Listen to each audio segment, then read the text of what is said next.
Hello, everybody, and welcome to Friends of the Force, a Star Wars podcast. I'm your host, Brad. And I'm your host, Sarah. And this is Andor Candor for the final time. This is our weekly deep dive discussion into the series Andor.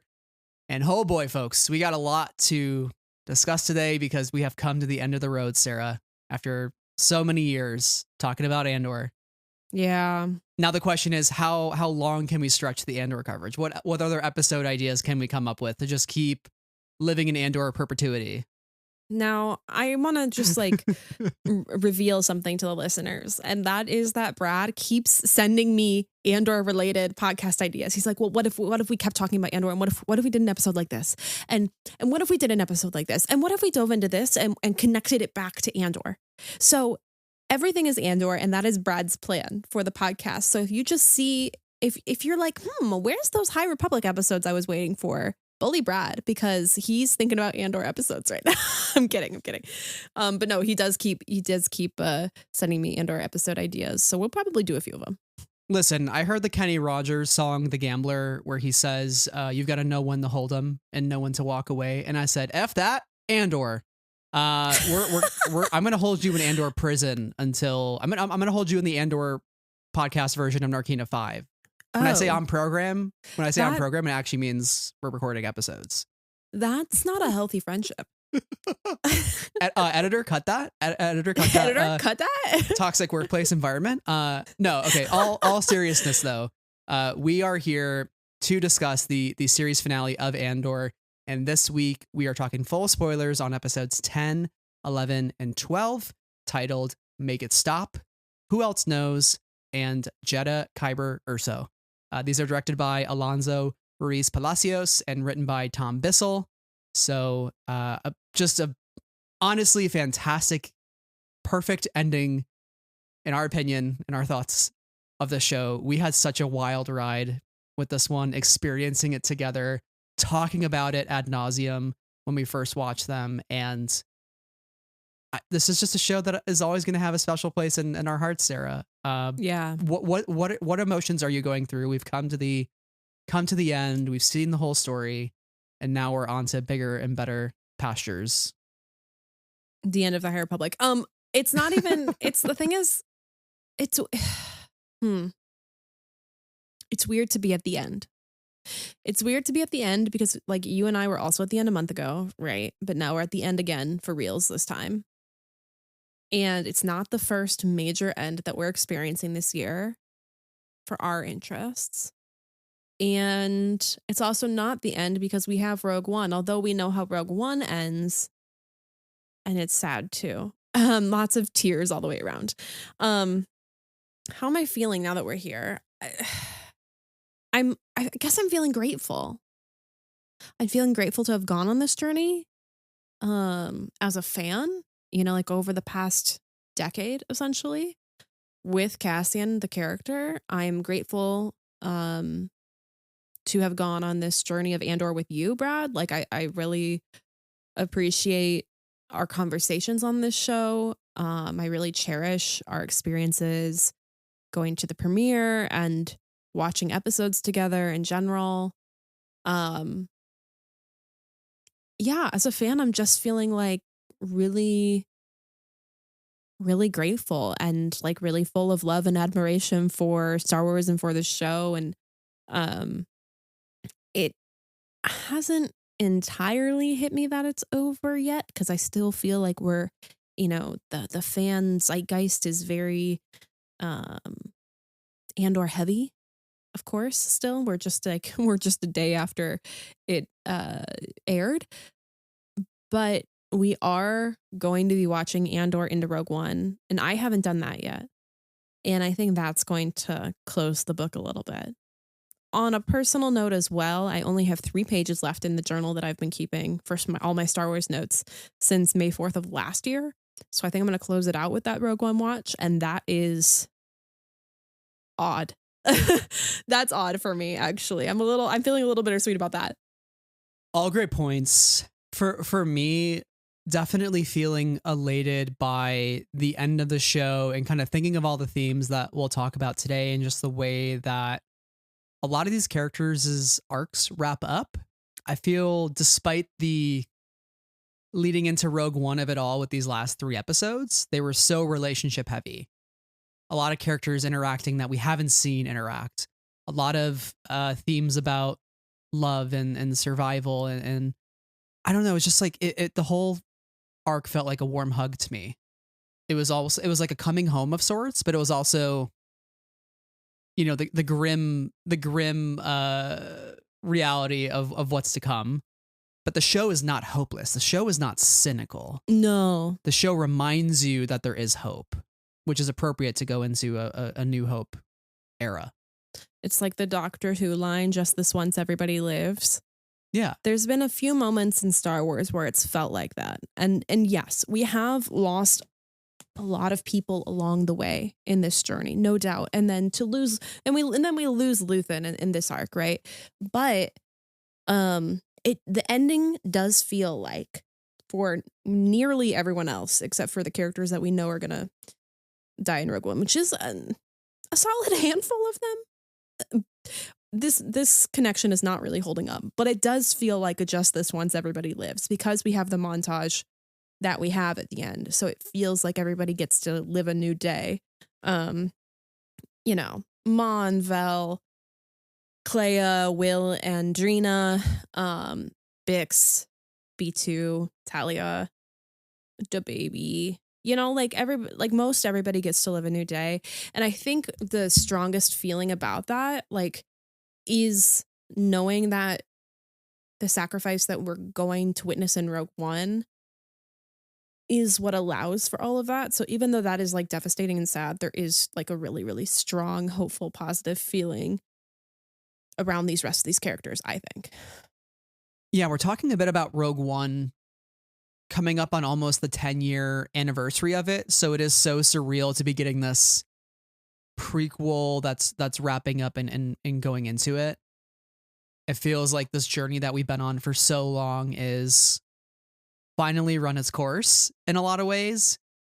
But despite knowing where Andor was taking us, that emotional catharsis that happened, right? Like, we were so trained in Rogue One to think everybody's got to die because they're not in A New Hope. And then Andor got announced. It's like, well, everybody's got to die in Cassian's life because they're not in Rogue One, right? And I think for Tony and crew to flip the script a little bit and remind us that actually, even though Rogue One was a story about sacrifice, Andor is a story about survival, right? Despite there being death, there also comes life. And with life comes hope. And this whole idea of, I have friends everywhere, turning, you know, a message that we've heard so many times throughout the season, turning into the idea of, actually, Clea from Vel, you have friends here. This idea of community that we've built on Yavin, we're much stronger together than working in silos. And that allows us to survive and live. And it's just so beautiful to me. I don't know. I think your point about this being a show about survival and not sacrifice, and the fact that the script is flipped a little bit, and so many characters we expected to die, namely Bix, gets to, you know, live on and continue the hope, is such an important one, because there is such tragedy in the world, and there is such tragedy in Andor and in the show for these characters who have gone through so much. But and in a story context, what favors are we doing ourselves by killing all these characters? Why torture us as viewers, you know? Why have us torture ourselves? Why torture these characters more than they've already hurt and seen life, you know? So for so many of these characters to have a hopeful ending is just the right message I think we should be sending in Star Wars. It is a Star War at the end of the day. Yeah, I know this. I've been talking to my friend who's only ever seen Andor, and it's been a really interesting experience of her watching it, and like, she really likes it, which is great. But I was like, it is a Star War. There's a lot of pain in the Star War. I'm sorry to do this to you. Like, maybe we should have gotten into rom-coms instead. But these true pieces of everyday hope, not just the main hero hope, not just the chosen one hope, but hope with everyday characters who could be you or me, characters who live lives that are important and valuable, but are not the most important in the entire galaxy. And I think that like there's a really strong place for that in Star Wars. And so I'm always glad when we get to visit a story that gives us hope from the everyday person. Yeah, your comments about everyday people, I want to highlight this quote from Diego from the Andor Declassified, which also have been great every single week. Oh gosh, and this week's has the juiciest quotes. So many good quotes, and we get some Elizabeth Delau in there as well. But Diego ended with, quote, "It's the reminder of what he's not going to have, and to remind people that behind this rebellion, there's real people. It's about understanding the complexity, the amount of love, loss, commitment, and passion behind change. People that probably wanted to have a family and be happy next to their loved ones. It reminds us how lucky we are if we are capable of having that in our lives." End of quote. It's beautiful that, you know, despite the loss that these characters go through, they're not necessarily like leaving behind those people that they do lose along the way. Like they're continuing to carry them with them. They're continuing to carry their spirit and carry the memories and carry the beliefs that guided them here in the first place.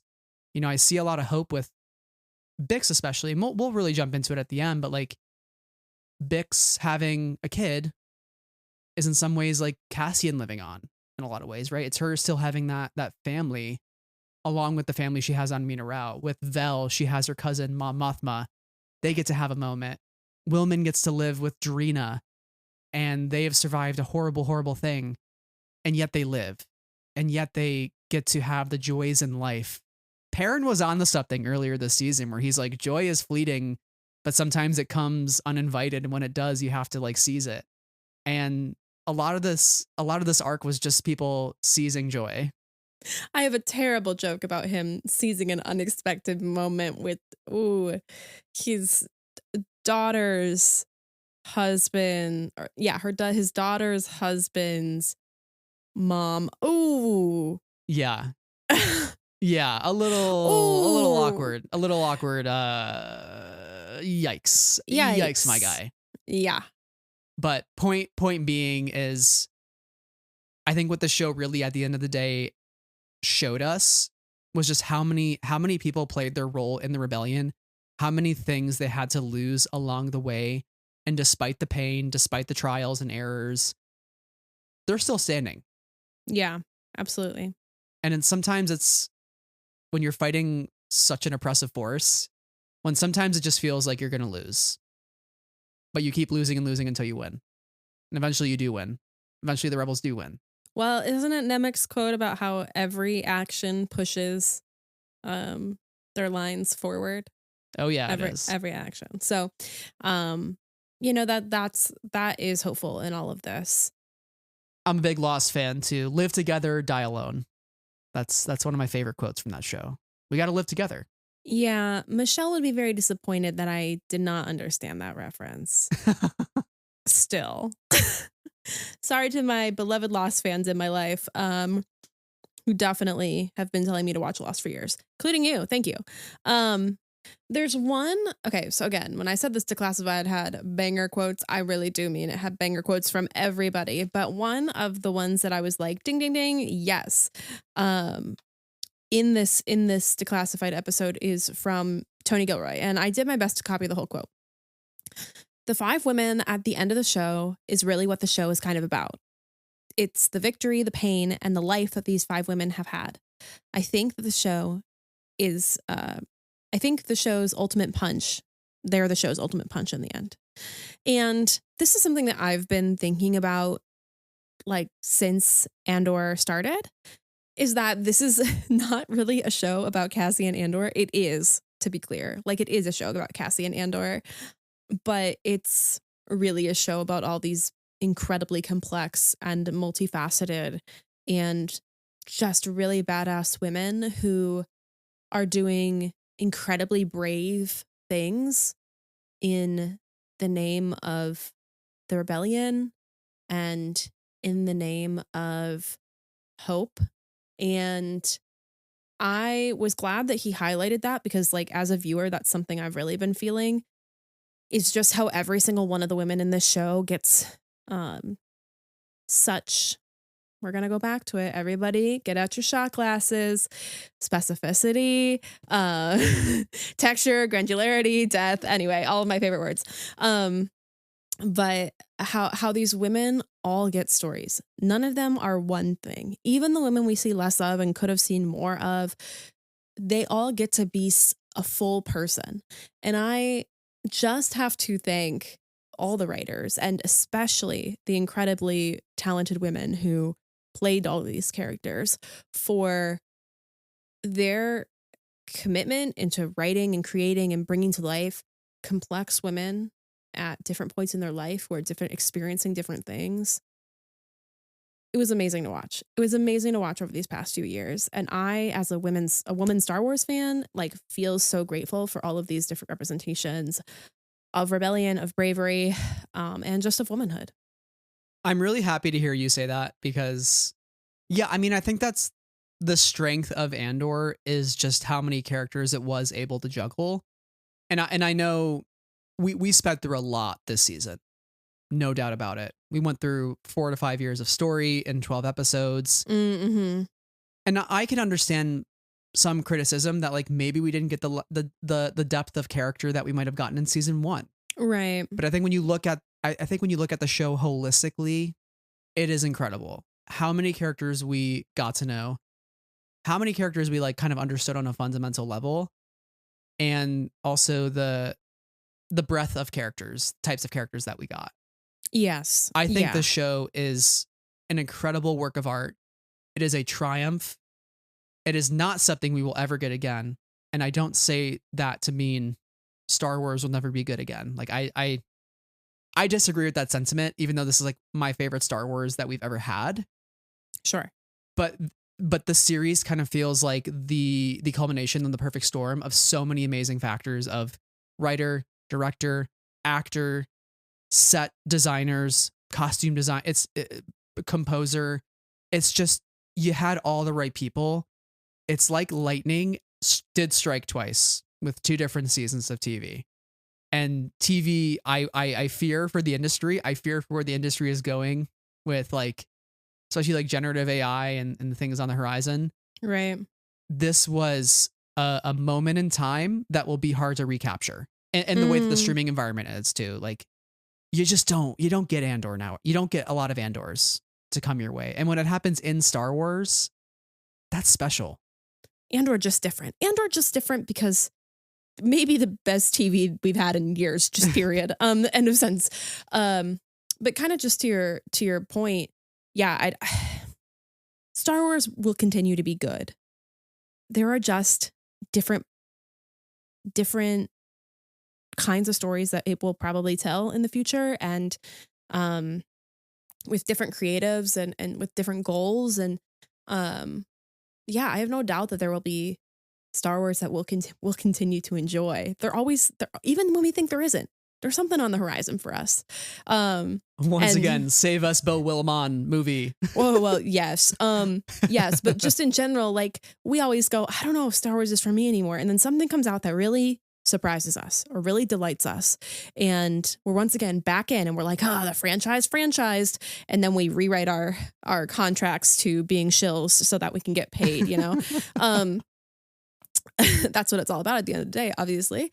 But yeah, no, we'll never get another Andor. And like, I think it's going to be weird to grieve that in the coming months, you know, as we start to realize really that it's ended. And as the High Republicans, which is another thing that's like, we'll never have this again. Like, this is such a singular moment in time. And, you know, after these things conclude, both this and the High Republic, there's a question of, okay, well, what's beyond Visions 3, which we're obviously really excited about, and Rise of the Empire books. It's sometimes a little bit like, okay, what's the next thing for Brad and Sarah? But I have no doubt something will appear. It'll just be weird in the meantime, I think. Like Perrin said, it'll joy arrives unexpectedly. And that's what we do here. We find joy where we can. Wow, And you're really bringing we revel in that. the mission statement here back home into the podcast. You remind the people that we are a podcast about finding joy in fandom. We are two friends of the Force who talk about the things that make us happy. Listen, I'm just synergy machining it up. So. The synergy machine is going crazy today. Like don't let it break because it's like, working too well. Right. It's a well-oiled machine, much like these episodes, which we should dive into. We really should. Man, the transition game never fails. I actually want to start with the episode title. Once again, I know I talked about this last week and you're like, I don't have as many thoughts on this. And I'm like, that's deal with it. Make it stop. Can we just like scream? You know that one meme of the girl like screaming? Can we just like, ah! When I saw that, I was like, they didn't. There are far too many episodes this season that made us say that. And I love a good episode title. No, but this one the most. This one the especially most. Cruel. It was, and I'll be honest, as soon as the episode started, I was also thinking to myself, oh no, make it stop. Because one, I didn't want the show to end. But two, listen, right away at episode 10, the red button's going off, the big button, and Lonnie's making a call, and I was like, oh God, make it stop. Things are really ramping up here. Like the escalation has hit a boiling point, and man, we just jump right in. They don't mince words. We're getting mentions of labor camps, and I'm thinking of Wobani and Jenn. We're getting Jedha, Kyber crystals, Scarif, a weapon, an energy program, all of it being a lie. We're getting that kind of info dump right off the start with Lonnie. I just want to get your thoughts of like, did you see Lonnie as somebody who would really be coming in with the big guns in this series? Because I mean, he's been there for so long. He's been a plant. Oh, of course not. He's kind of a very unassuming dude, he's not, and he's been, very much of a tertiary character. He is the catalyst for Luthen giving the big speech, but we don't think about him necessarily when we think about the speech. He's very in the background. So for him to be the one that brings this most important piece of information the rebellion has ever received is it's perfect, right? Because Lonnie's been someone who has been dedicated, but we also know that he's been anxious about his safety. And we know that he's fearful of getting caught, and he hates the things that he's doing, in the ISB. And so there's a particular, pain to Lonnie as a character, that we see in his tragic end. But did I see Lonnie coming with the most important info? No, of course not. And that's what I love about the show is like by the end of it, everybody had their role to play, even somebody like Lonnie, and the way that the information passes from Lonnie to Luthen to Clea to Cassian, and then like Tivik to Cassian, and then to Jenn, like thinking of this holistically and kind of the path of that information is just so fascinating to me. And I was thinking back to One Way Out and just thinking of Luthen telling Lonnie that he's trapped and he's going nowhere in that speech, right? And here he's promising him the safe harbor of Yavin. So immediately, as soon as he's saying you are going somewhere, you begin to think, oh no, that's not any good for Lonnie. And he ends up getting killed. And like, part of me wonders if this whole time, if Luthen did just see him as a pawn, just like how he discarded Anton Krieger, and how Lonnie was scared of the way that Luthen did that as well. But there's also a part of me that's just like, I do truly think Luthen would have done whatever he could to save Lonnie. But the fact that Lonnie was burned, and unfortunately Luthen's going to share his dream with yet another ghost. Right at the beginning of this episode, when we hear this buzzer, hear this call. The big bell. Luthen is already unsettled. Clea says, don't engage unless it's perfect. And he says, I think we used up all the perfect. And there's a sadness in Clea's eyes already. I think what's so interesting to me is that I think Luthen is mentally at the end. I don't know if it's because the weight of all of this is weighing on him and it's just a little too much, or if he's ailing, or if he just thinks that kind of going to that Rogue One quote, but all the choices are spent if he thinks he's at the end of his luck. But to me, it feels like he knows that it's kind of over for him immediately. And that's something that's really interesting to me, because it makes me wonder if he walked into this interaction with Lonnie knowing that he was going to kill him. And Lonnie even mentions, I didn't even know if the button would work that I rang you on, which to me implies they've never used this line of communication. No. This is like dire DEFCON 5 situation. And so I Yeah. think maybe that puts a lot of the panic into Luthen. And when Luthen and Clea meet back up and the urgency of the situation, and Luthen says, I'll do the burn, that also implies they've always had a contingency plan. Like, what is the burn? Well, it's pouring that liquid nitrogen all over their equipment and essentially nuking the place of any evidence, right? And so I think that kind of speaks to the fact that in this year time, right, they've become maybe more paranoid or more cautious, or starting to realize that they are running out of their chances and they're spending them. And there's going to come a day when they're going to have to execute on that plan. Yeah. To protect Yavin and protect everything that they've built, despite their disagreements with the rebels on Yavin, and despite the fact that they're not working together actively.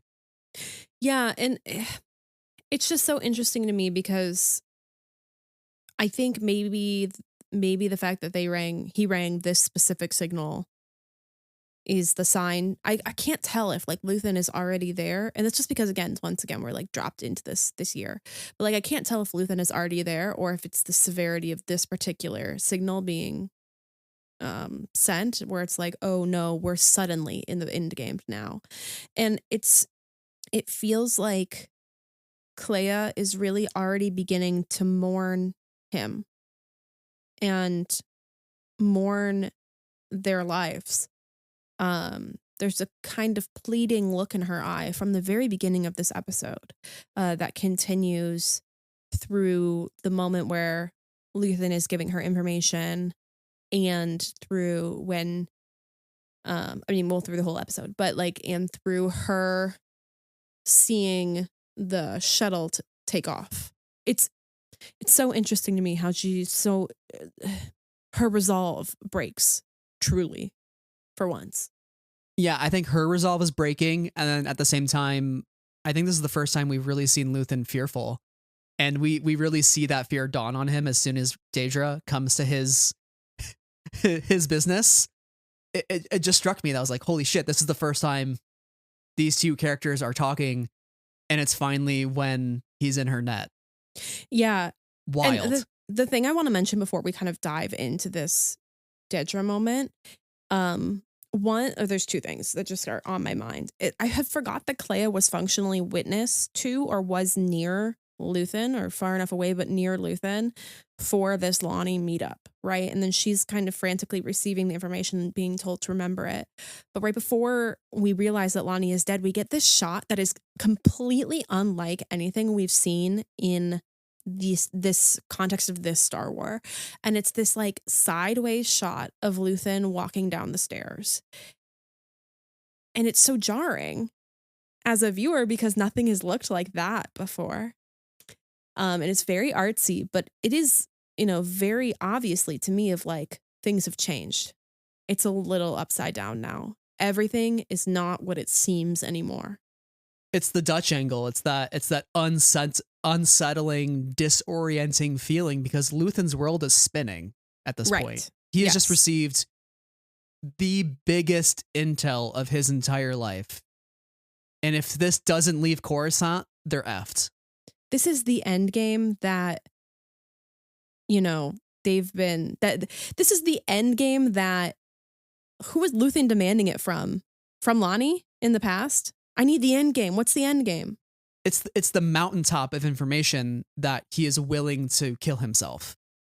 Hopping over to Daedra and Luthen, this was just one. I loved the composition of the scene. Very close up in their faces, seeing them emote, seeing their eyes, seeing just like every expression, but also her dropping that Starpath unit onto the table. Insane to me. I gasped. Oh my God. Yes. It's such an interesting scene between them because she is in his domain, right? So he like situationally has the power, but they both are game playing. He's playing Luthen and she knows he's playing Luthen, but also Luthen the Antiques guy as opposed to Luthen the Rebellion guy. And so there's this theater to the beginning of this scene that is so unsettling, but it's also incredibly calculated and just delightful to witness. It's so juicy. It's so juicy. And then when he brings out the Nautolan bleeder, I don't know. This is an odds and ends. This is a detail. Took me twice to watch this and see it. There's like a Nautolan face at the top of the handle. Oh, go back and watch it. It's I was like, ooh, I think that's a face. That's not important, but it's just something I saw. Okay, that's it. Thanks. And I think what's so satisfying about this conversation is when the moment when the facade for both of them drops. And then they're just authentically themselves. Like, I've been waiting for this. And he's like, well, guess what? You're too late because the rebellion has flown away. It's everywhere. There's a whole galaxy out there waiting to disgust you. And she's like, you don't want freedom. You want chaos. And they're just going at each other. It is just delicious. These just powerhouse actors. Oh, yeah. And Luthen says freedom scares you. How confident you are. Confident and terrified. And like, that's just a great moment of like the difference between confidence and competence is that she's clearly failing in the second. But she certainly is confident because she feels like she has enacted a trap and that he's stepped into it. But he's still in true Luthen fashion, still one step ahead. I want to sit with that for a minute too, because the idea that the galaxy out there will disgust you because the galaxy out there wants freedom. Freedom is a pure idea. Who said that? Nemik. What do we know about Nemik's manifesto? It's spreading everywhere. And I want to connect this back to season 1. Speaking of the Starpath unit, the first time we see Luthen with the Starpath unit is when he's talking to Cassian, and Cassian's talking about how he stole it and he just walked in like he belonged. They don't even look at you. They're so proud of themselves. They're so fat and satisfied. They can't imagine someone like me walking in their house. And Luthen says their arrogance is remarkable. And then he says this: they don't even think about us. These days will end, Cassian Andor. The way they laugh, the way they push through a crowd, the sound of that voice telling you to stop, to go, to move, to die, rings in the ear, doesn't it? But they'll think about it soon enough. Soon enough, they'll have something else to listen to. And they do have something else to listen to. We get Partyaz listening to something else, to Nemik's manifesto. The rebellion is everywhere. They have to listen to that. Now, that voice is ringing in their ears, right? Luthen's like, I did my job. Freedom was a pure idea and everybody now believes in it. They didn't think freedom was possible under the Empire. And now everybody's enlisted in the cause. Now everybody's gathered on Yavin. Everybody's collected. Everybody's in. The rebellion is here. And within the next week, little does he know, they're going to blow up the Death Star, you know? And I just loved kind of connecting these 2 points of Luthen of like that imperial arrogance. He was hiding there in plain sight the whole time. Even Daedra says, like, you were here in the shelter of imperial peace and quiet. Like, she can't even believe under her whole nose, right? And she was too proud of herself. That pride blinded her, gave her that tunnel vision, you know? And even Lonnie was hiding in plain sight too. Like, she is a fool. Oh yeah, when she realizes, like, this is a little bit later, but like when she's in that conversation with Krennic and Krennic's like, Lonnie has your codes, and she's like, what are her brain breaks there. Does not compute. Yeah. But before we get there, I just want to, of course, point out, you know, with this line of there's a whole world out there that will disgust you sort of thing, is the line of tyranny requires constant effort. It breaks. It leaks. There's no way for Dedra to control rebellion. She can't be the thought police. She can't stop these ideas because the ideas outpace the effort of tyranny. There becomes a point where the idea spreads so far and so wide that it is the opinion of truth in the zeitgeist, right? And she can't fathom, she has trouble fathoming a world that she can't control. And so that I think in that moment, especially as she feels like she has truly won, there's a moment there of this understanding that she's won up to him, she's found him. She feels like she can control anything. And then immediately that's taken from her because tyranny breaks and it leaks and it's too arrogant. I love your use of the word pace. And I think of Nemec saying in season 1, the pace of our oppression outstrips our ability to understand it. It's easier to hide behind 40 atrocities in one single incident. But the whole point of the season is that actually it's one incident that allows the pace of freedom to outstrip the ability for the Empire to understand freedom as a pure idea, because they just see it as chaos. So it really is like this turn of the tables moment where, yeah, you're right. Oh. Like it's become a leak that they no longer have the tools to fix because that single incident was the Gorman massacre. So I'm going to derail your serious thought with an unserious thought, but connects to the power of leaks. And that is like when the TV infomercial guys, specifically Billy Mays, may he rest in peace, would be like, hey guys, Billy Mays here. And like, whether it be the tape or the putty or whatever. But then there's one specific image of this really big, I don't even know, what do you call a receptacle that holds water that is large? But it's not container? A container? Okay, a bucket? Sure. I don't know. This bucket of water that has like a perfectly circular hole, and then you slap the tape on it and you're like, no more leak.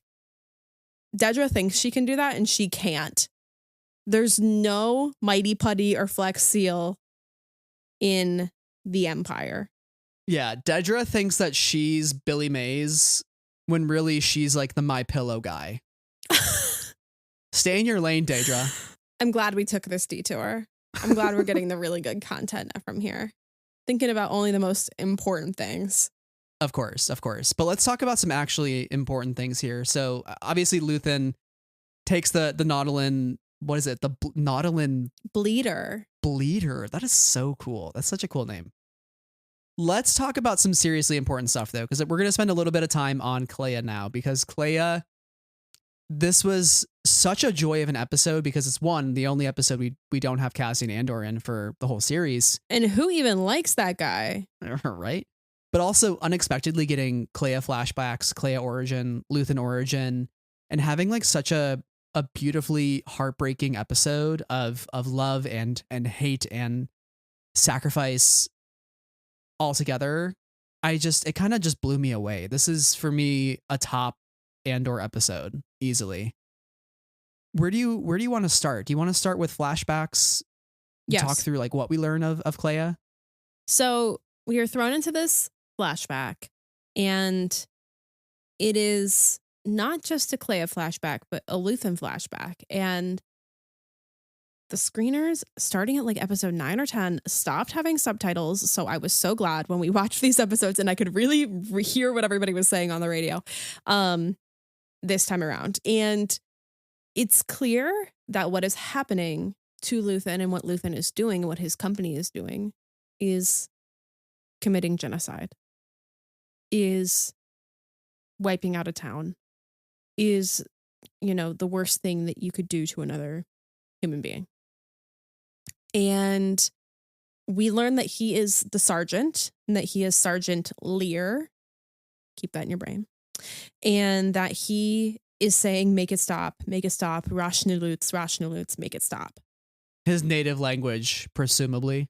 Yeah, which tell me more. I'm nosy. I'm interested.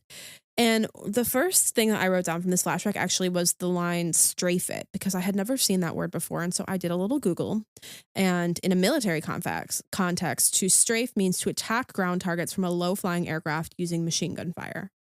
And then there's another line that says, if it's moving, kill it. And being able to very clearly hear all of those lines this time around and to really think about the moment that we're in. What a terrible, awful origin story for Clea. The sound of gunfire and screaming, and also just the complete lack of respect for human life from these soldiers. Like, one comes in and is like, yeah, we just killed 50 in a basement. Right. You know, just the senseless, careless violence of that. And I didn't get the sense that Luthen is working for the Empire, right?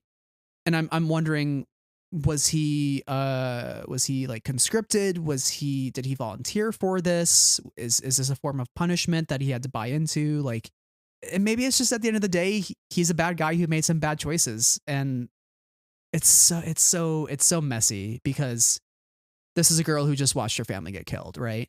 And then here you have the soldier putting his hand out and offering her peace and comfort, despite being the one to perpetrate that violence. And, Right. And that kind of feeds into the complexity of their relationship as we move on. Yeah. And at least to me, I was like, where are we? I think I texted you. I was like, where are we?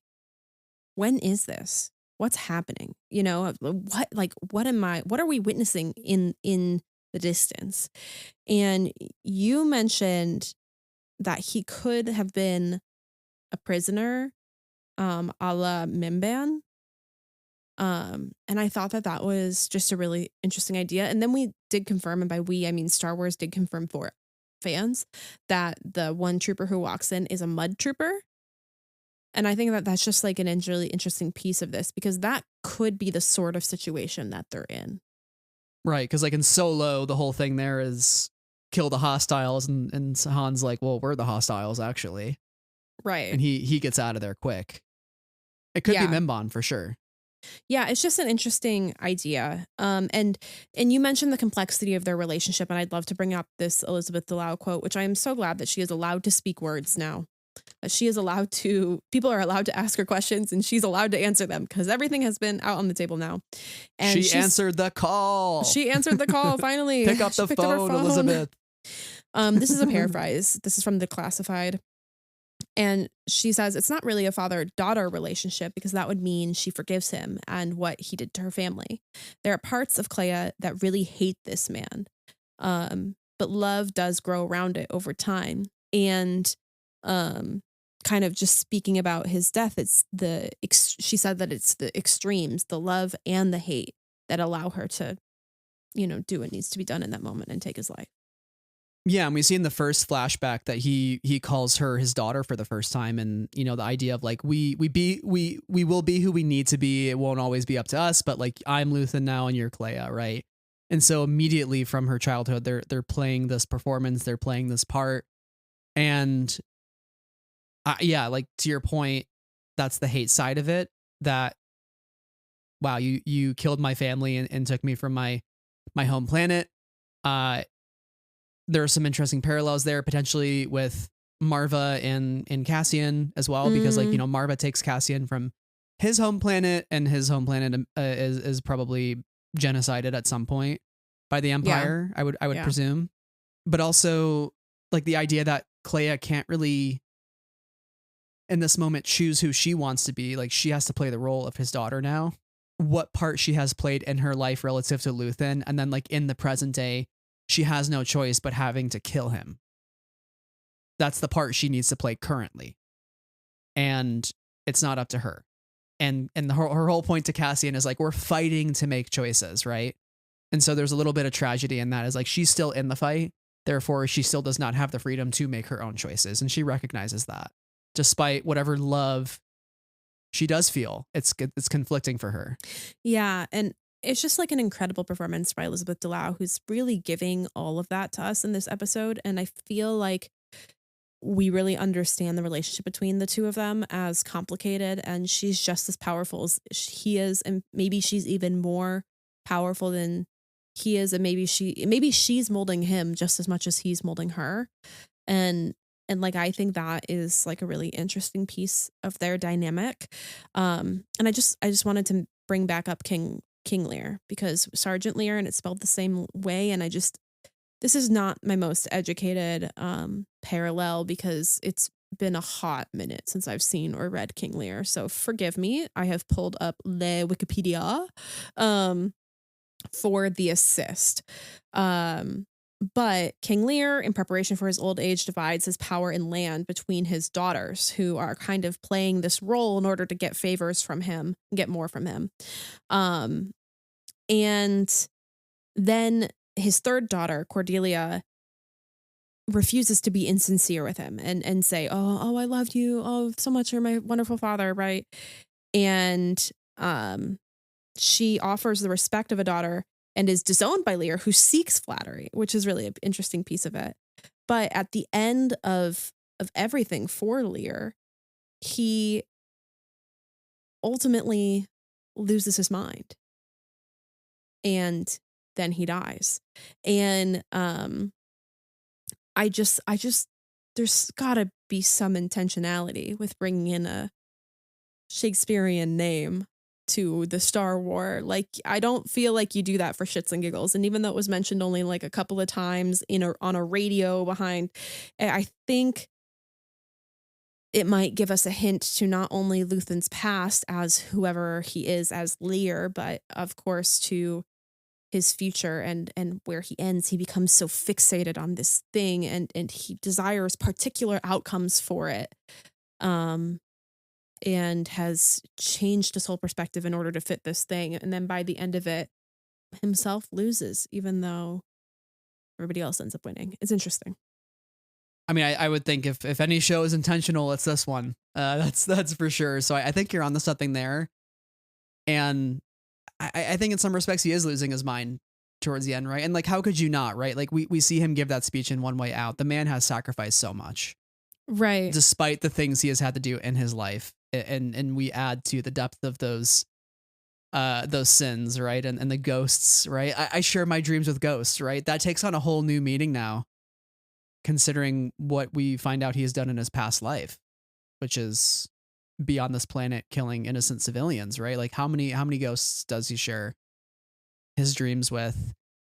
I also love this idea that like Luthen has been bottling up a lot of hatred, and that's part of what he uses, and that's sort of that second lesson with Clea, the flashback that we see when they're at this flea market and Clea sees a young boy get executed by an Imperial firing squad. And she's like, how can we not fight? Like, why would we just watch that? And he's just like, we fight to win. That means we lose until we're ready. And, take that hatred you have, bank it, you hide that, you keep it alive until you know what to do with it.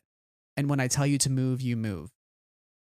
Connecting to the line you mentioned of, we've used up all of our perfect. Right after that, he tells her move. Right. And right. I think to her, there's a lot of intentionality, right? Like I don't see these flashbacks necessarily as we're just getting like random flashbacks. I imagine these flashbacks as what Clea is thinking in the moment. Yeah. We're seeing Clea's memories in her mind at that moment, right? And all of these things are kind of informing the present day. And like when Luthen tells her move, she knows this is the moment when all of those feelings that we've bottled up, we are now going to move to win. We're going to make our chess move. We've been the master chess players. We're doing knight to whatever bishop. I really want to learn chess. Do you not know how to play chess? No, I think I might be too stupid. Oh, I don't think that's true. I think if I took the time, I probably could. Wait, I'm not good at chess, but like I can play chess. I'm going to teach you how to play chess. Chess is fun. Okay. Let's pocket that for the Patreon episode where you teach me how to play chess. Actually, Patreon.com/Friends of the Force. But actually, let's do that. That would be really fun. Okay. I want to talk about this flashback before we move on to the Naboo one, because yeah. She has witnessed her family killed and her people genocided, right? And she hides away as a survivor of that. And then she witnesses this firing squad moment and the execution of this group of citizens who are clearly innocent. And in particular, she pays attention to this boy who is a similar age to her. And the choice that she makes to not avert her eyes and to specifically bear witness to the end of his life is such an incredibly powerful thing for her to do. And like a shocking thing for her to do as someone who's probably no older than 13 in that moment. But I'm not saying that anybody should necessarily choose to look at tragedy straight in the eye all the time. Uh, but bearing witness to that is also I think at times can be a defiant action. And because like the oppressor wants people to fear, and by, staring straight at the pain and the destruction, there's a defiance to that. This is actually a great connection to the Naboo flashback specifically Yeah. because Luthen tells her, life shows us what we stand to lose. Most people look away. We can't be like that. And it's this idea that like we know what life can give. We know that life offers choices. That is a possibility. It's one that Luthen says, I went my whole life without realizing I had a choice. But this idea that like, we're not that type of people that would look away. We're going to look it straight on and we're going to fight it. Yeah. And yeah, it's this idea of being witness to the pain and in within yourself going through all those emotions, but outwardly pushing forward despite it. And I think there are moments that we all must bear witness in order to effectuate change. But at the same time, you can't necessarily blame the civilians on the planet for averting their eyes. Mhm. It's such an interesting thing. But her choice as It's a not child, a problem if you don't look up. this is also true. Classic Jenn line. But yeah, it's just such a specific choice for her to look in that moment. And then in the Naboo flashback, we will jump now. When she is looking at the bridge and he tells her to look away. And I thought that was, and of course that's a moment of not to give themselves away. But the juxtaposition between choosing to bear witness to the tragedy but purposely not looking at the tragedy that they're creating right away. Or there's just the chaos that they're creating right away. It's so interesting. It's so interesting. Yeah. There's also a layer to the scene too of what Luthen fears. And he says, I'm only afraid of what I'm doing to you. That's really interesting to me because Clea is so young, right? And living with Luthen, she's probably seeing a lot as a kid. And I think of Saw Gerrera, and there's the parallel to be drawn between Saw Jyn and Luthen Clea, right? And we know that Luthen and Saw have some shared history, right? Jyn grows up in the group of partisans, and she Jyn also loses her parents. Yeah. No parents in the Star War. No alive parents in the Star War. No. It's a lot for a kid to handle though, and I think Luthen saying that is sort of, we know that he has burned all decency that he has, right? Does he want that for Clea? I don't think so. I think he wants Clea to be strong enough to make some choices here and there, but he also, I don't think, wants her to make so many of the types of choices that he would make that she hits this sort of point of no return where she's completely burned up all decency that she has, and she has no chance at a future, which we know ends up not being the case because like the whole point of this arc is the possibility of life, of survival, of a decent future, of rebellion and fighting with people as opposed to fighting in the back room of a antique shop, right? She is as designer Luke Cole said, like the antidote is Yavin for her. Like she's out in the open, she's free. And I think Luthen's fear doesn't become fully realized for Clea. It's very interesting, kind of thinking about her journey and just thinking about her role over the past 2 seasons, because she's definitely the more level-headed one. She's the one that says, you're freaking out. I have the answer. We need to do this. She's the stoic one. She's the one in season 1 where I'm like, what's her story? What's her thing? And so maybe he should fear what he's doing to her because she has to repress so much of her emotions in order to go about her life. And essentially run the rebellion, and ensure that Luthen stays on track. I think Luthen is only the leader in their relationship because he is older. It's not that Kleya has necessarily a bunch to learn, because Luthen has just as much to learn. But it's just by the situation of him being the paternal figure or the guardian to her. Yeah, she's totally the brains of the operations, right? Like, and kind of coming to present day, this whole sequence of events that leads her to the Lena So Medical Center. Shut up. Shout out. Shut up. Shout out to all the girlies and the guys on various social medias who can read Arabesh, because is it you? Is it me? Nope. No. So shout out to the eagle-eyed Arabesh readers who really, I was shocked and awed at that realization. I was like, I'm sorry, repeat that? Repeat that? No way. No way. I was so happy because as High Republic fans, we will take any crumbs that we can get, and to get a High Republic crumb in the final hour of Andor. Incredible, Sarah. It's like all of our favorite things all in one. But this whole sequence of her sneaking around the hospital and some of the acting that she puts on, like I think of the moment when she does blow up the hospital, parts of the hospital, and she's kind of walking past the stormtroopers and she like looks so scared. And then the moment she passes them, she puts on her like steely-eyed face again and she takes out her blaster and she's like on a mission and she shoots 2 people, right? Like she is invincible. She is a force. Like the Imperials think there's like 3 or 4 people involved with this scheme.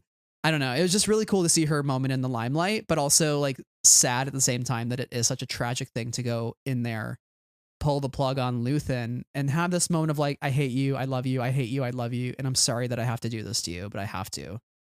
Yeah, her final, I'm going to work my way backwards here, but her final goodbye to him by kissing him on the forehead is both an I'm sorry and a thank you. And it's devastating because you can feel all of the conflict in her heart as she has to do this. But knowing that is their only path forward. That and then the Naboo hospital parallel, right? Luthen says, oh, it's, about 50 that are going to be affected.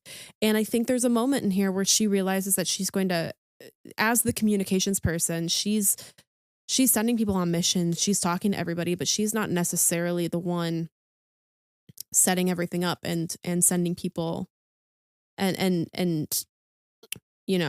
saying like, we're going to do this. And she's not the accelerant. She's not pulling the trigger. And yeah, here and she has to. She knows what she needs to do, but she's also not the one saying like, we need to cause harm. That's the thing that Luthen is saying. And I think in this moment when she knows she's going to cause some harm to maybe innocent people on those shuttle pads, essentially, I think hurts her a little bit, especially when she's already she's in a very resolved state in order to for her mission, but she is personally in a very, very unsettled emotional state because of what's happened. She's just going through the ringer, and the fact that she's still able to keep herself composed, I think speaks to her mastery of the performance, of the survival instinct. And I think also just solidifies her as one of the coolest Star Wars characters of all time, in my humble opinion. Like, I would love a Kleya book. Or just I need more Kleya. More Kleya show, Kleya. Yeah, give in her the her time. own. In the time, like Kleya Yavin show, that'd be interesting. I don't know. But Elizabeth Delau is amazing. She's incredible. So I would love to see more of her in whatever ways her stories could be told. I think what's so interesting about after she does what she needs to do and she gets away and she goes to the safe house, which the safe house, not looking so hot, chat, is not doing well, and she's not doing well in it, but she is so certain that she is dead. She is so certain that she is not leaving Coruscant. She is so certain that her fate will be the same as Luthen's. And it's so interesting to me because what it tells me about her is that she has tied herself to Luthen so closely that she doesn't see a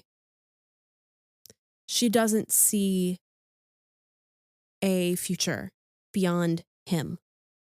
And he's somebody who's burned his decency. He's somebody who shares his dreams with ghosts. And she knows his point of view and she doesn't see anything beyond that. And so for her to realize that there's potentially something beyond that is really, really interesting. But while she gets a future outside of Luthen, we linger on Luthen for quite a while. And that is the most interesting ending to an episode, I think, of any of them. Because all of the deaths this season have been quick and unceremonious and jarring and surprising, and the characters we lose it breaks our heart, or it comes out of nowhere and we're like, whoa. And then the scene keeps moving. They have to keep going, whether it be Brasso or Cyril. And what is so interesting about the death of Luthen is that we linger on him for so long. Yeah, we get a fade to black. Yeah. And the sad music that plays with it. That's a shot that will sit with me. I remember when I first watched it, I was kind of just in shock, numb. He is the father. He's the father of rebellion. Like, I think we give a lot of credit to like Bail and Mothma because Luthen is a new character that we just learned about in the past couple of years with the show. But that's like a common through line throughout the rest of this arc, is that none of this happens without Luthen. Regardless of your disagreements, regardless of how much he hurt you, this all exists because of his sacrifice. Yeah, and it's so interesting because to me, it feels like it's just as much for like this 25 seconds or so is for the audience. Do you know what I'm saying? Like, so much of the show is for the characters and for the plot and for the story. And this is clearly a moment for the audience. The death of Brasso, they have to go, but they'll continue to think about him and they'll continue to live with him, right? And in the very Phyrexian tradition, he will continue to, build upon their lives, right? Even without a brick.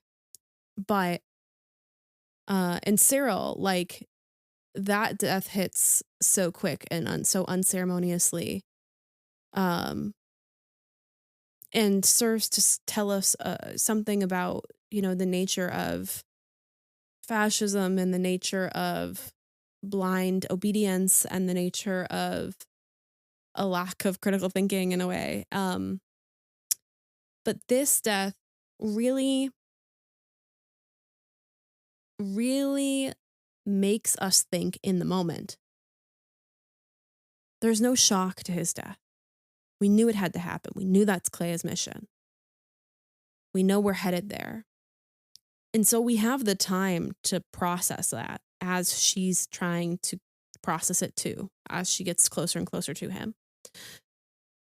But the time that, the 25 seconds or so with the music, it kind of asks us to truly, it asks us as the audience to consider his contribution. Oh, yeah, and totally. It's a great way to put it. Yeah, and to consider him in a way that he will not be grieved by the people who knew him.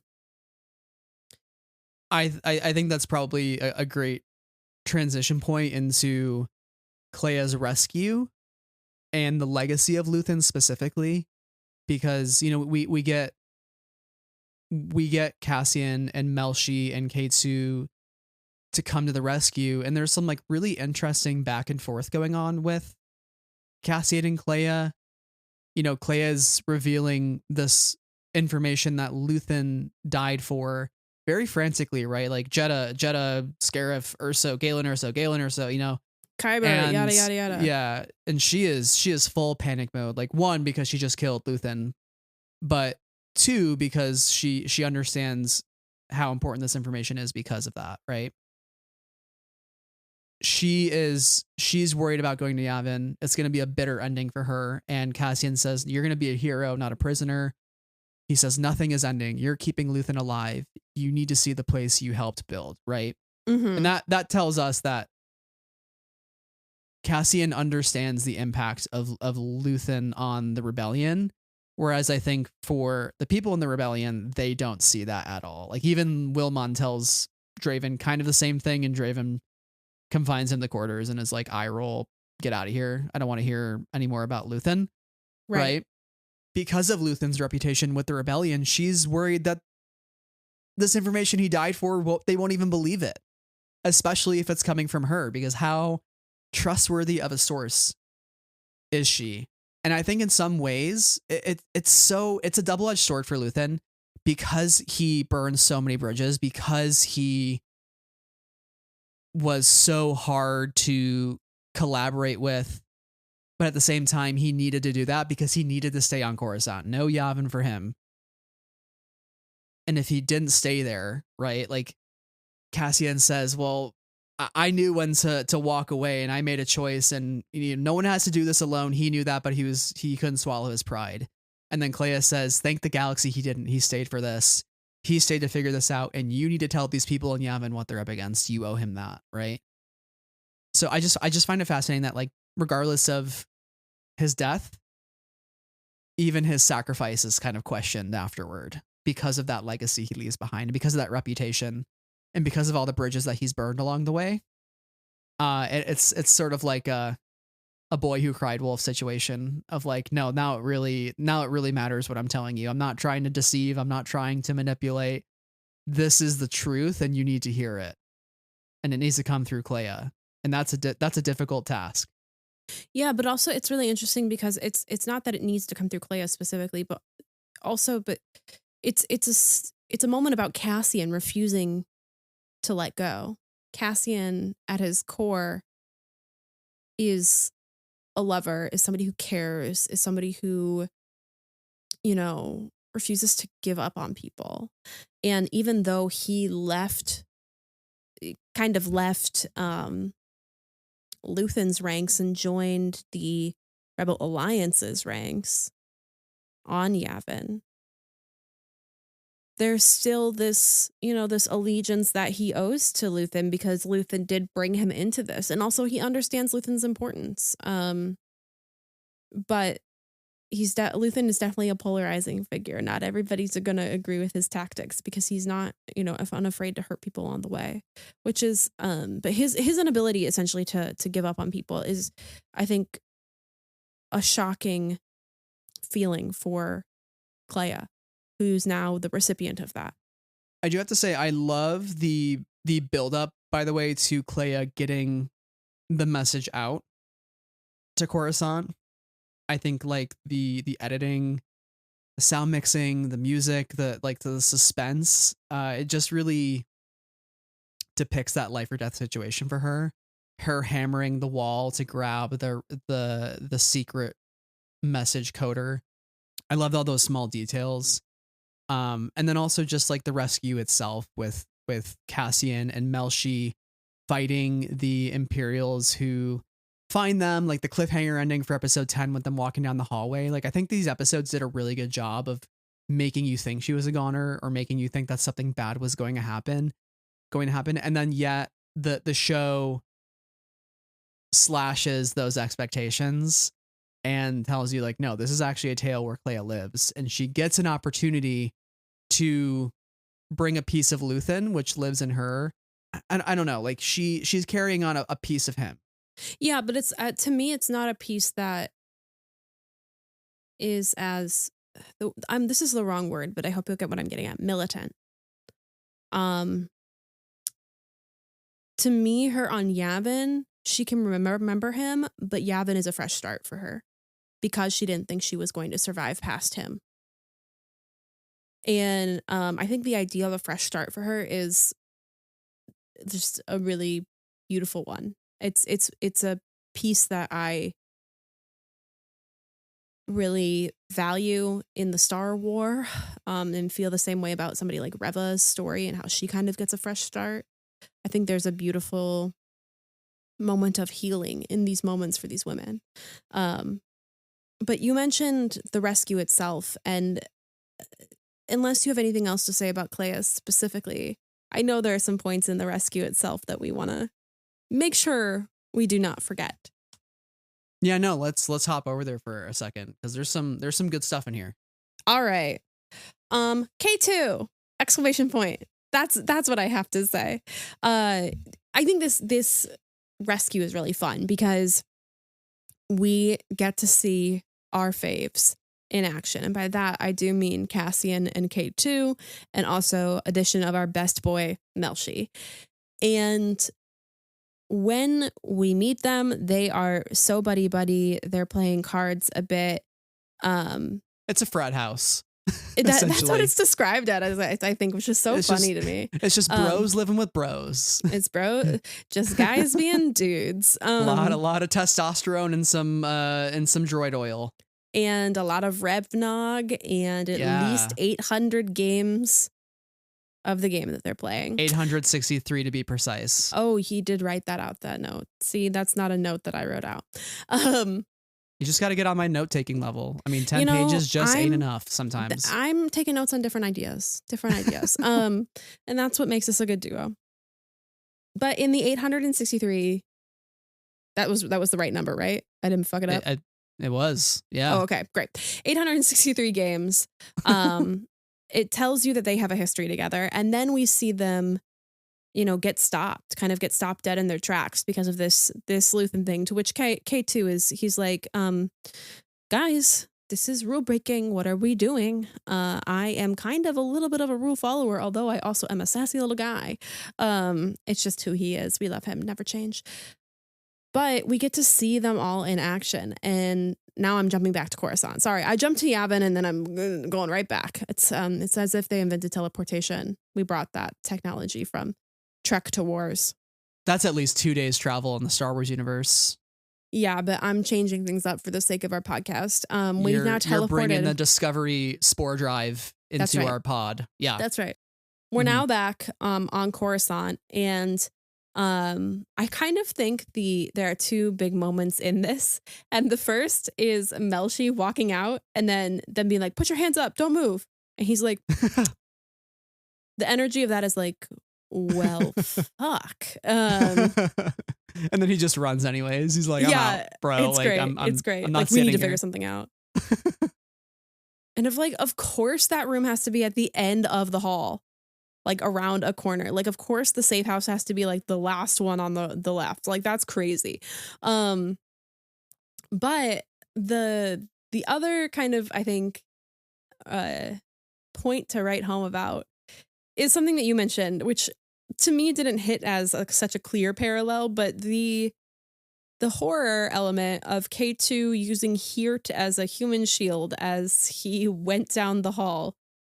It's a little grotesque, to be really honest. Tony Gilroy loves a hallway scene, let me tell you. I mean, this is the man who gave us Darth Vader hallway scene in Rogue One. Now we're getting the K2 hallway scene. And then Cassian, I've cleared a path. Greatest line delivery ever. Him sitting in the doorway is being like, "Mom, I threw up. Sorry."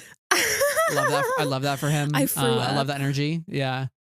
And I think his whole demeanor throughout this, and are you with us? No. And then just flips the guy off the bridge. Like, K2's comedy delivery is so great. And I really did appreciate having him back in these 3 episodes. And I know more people wish that we had more of K2 throughout the entire show. And like, I don't necessarily need that, but I got the right amount of K2 for me personally, where it was like, oh God, I love him. I love him. I love the relationship. I love that he is a little self-deprecating, but it's just funny how he's kind of like a thorn in their sides, but they also love him. You know what I mean? Yeah. So. Yeah, and I love how he kind of takes matters into his own hands when the comms go down and is like, "Okay, I'm gonna do something about this. It's not looking good. Let me fix that." Also, I'd just like to point out who presses glasses closer to nose. I have Actually. actually moment, and my actually moment is that in the trailer, for whatever reason, that scene where he flips the guy off the bridge is reversed image. Yeah. It's flipped. Why is it flipped? I don't know. What's the That's a good plot? question. What's the point? Maybe they wanted to change it so he was like left-handed instead of right-handed. I actually have a theory that it's like to push the momentum of the trailer, and we move from left to right, and so if you he pushes them off the bridge left, that like then you're kind of funking up the momentum of the thing. But if you are pushing right, there's a forward momentum to that. There's actually I have thought about this actually. I know I brought it up with like a what's up, what's that about? But I have thought, what's that about? And came up with an answer. The art of trailer cutting is a fascinating one, I will say. I do want to mention though, by the way, like the original K2 introduction for the show was him tearing through a ship, reminiscent of like the Alien and Predator movies. I'm glad we got a little bit of a taste of a K2 horror-esque moment. I could have taken a whole episode of that, I will tell you. That would have been simply delightful to have gotten a dark ship, K2's glowing white eyes there, and sort of just like a pure horror, avoid the monster sort of episode. That would have been great. I still want that. I don't think it's for me. I don't think it's for me. And I'm glad we didn't get it. Well, on a much less horrific note, or idea, there's this great line where he goes, "This isn't the first time I've been to Coruscant. I was here in a parade once. 200 KX units. The Emperor was there." And it's just like, what a thing to say. Also, I find it interesting how he retains his memories, but his personality is different. Yeah, K2 has some highlights in these episodes, that's for sure. And I love that he just adds a little bit of humor when needed, because again, we're dealing with some pretty heavy stuff. We're dealing with a lot of emotion, so it was nice sometimes to go from like straight up just crying to also laughing. Thank you, K2, for those moments, because we kind of desperately needed them, honestly. I feel like we're a little bit like K2SO. Sometimes we're having a serious moment, and then I must derail with a joke. That's not what I'm doing now, but sometimes it happens. I feel like we are on a path with this Clea rescue, talking about Clea and Luthen, that I think we should just talk a bit about how everybody grieves Luthen when they hear of his death. And then we can go back to everything else that we want to talk about and kind of wrap up this story in a little bow, this, part of the story in a little bow, and then we can jump from there. Does that seem fair to you? Yeah. All right. Because I think what's so interesting is like we as the audience get a moment to grieve Luthen, but not everybody is going to grieve Luthen like that. I think everybody who met Brasso will grieve Brasso in the same way, or Marva. Obviously, the exception being the Imperials, but their opinions do not matter in this case. But like, not everybody who knew Luthen well or knew him a little bit is going to grieve him in the same way. And I think not even all of those close to him are going to grieve him in the same way. But what I find interesting is that in these moments of coming together over learning about his death and drinking to Luthen and grieving him for a moment is like a remembrance of who he was and his impact, but not necessarily a love for him. Mm-hmm. And I think that that's interesting. Yeah, I mean, when Vel and Cassian toast, they're toasting all the people that Luthen either brought together or impacted through his actions, right? Gorn, Nemik, Terramin, Cinta, the Gormans, Ferrix, your mother, the Donnies. I really love that moment. Again, I'm a big fan of just like the name everything moment at the end of a series, because as of the emotional sap I am, I love taking that trip down memory lane. But hearing the Donnies specifically and Cassian and Vel, who are sharing their first moments since episode 6 of season 1, Cassian saying that, I've heard some people claim they were there, and Vel says, I would kill them if they said that. if I heard anybody say that. And Cassian's like, I'm sure you would, right? So you can tell there's a little bit of camaraderie that we haven't seen. We know that Vel has some sort of relationship with Bix because she's telling Cassian to call her, or I've heard through the grapevine, like she's doing well. I think there's more to that than just through the grapevine, but yeah, the whole point here with Vel and Cass is like, regardless of how much Luthen hurt them, none of this exists without them, right? And that's the point that Cassian makes to the Alliance High Command, because I think while Vel and Cassian are in a bit of mourning to some degree, the Alliance of High Command Alliance High Command are kind of more shocked by it, but don't offer any respect to Luthen or the things that he has done in the name of rebellion. They're not really willing to give him that leeway, even in death. But I think that thought is, a valid one because of the pain that they've all endured. There's a personal and a greater good, but the greater good has hurt the personal, and I think there's a valid reason to feel the level of conflict that I think many of them do. Yeah, I mean, Bail straight away just says the problem is Luthen.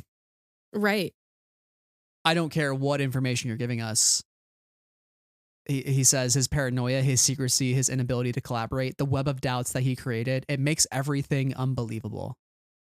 Nobody's believing this. Senator Pomlo says it's a convenient energy program basket. Welcome back, Senator Pomlo, by the way. And Senator Jebel, who also makes a return from Rogue One, says it's paranoia, right? So I think the most frustrating thing about this scene was, the dramatic irony that we know what he's telling them is true, and then just simply not believing it. And there's also some parallel to draw with Jyn Erso and her delivering a message in that same room about the Death Star plans and the message that her father gave her, both Jyn and Cassian being messengers, and yet nobody believes either of them. As soon as Jyn walks out of that room, Cassian tells her they were never going to believe you, because he's been in that moment right here. Him experiencing that in this moment, I think, is partially why he ends up believing Jyn Erso, because he knows he delivered true information that he believed in to be true, because he knows the good and bad of Luthen, but he knows that Luthen and Clea would never lie about this, right? And I think that gives him more confidence in Jin's message, despite having no proof of what Galen Erso said. But Cassian saying, I don't know if what he told is true or not, but it's insulting to hear him run down by people who have given a fraction of his sacrifice to this rebellion.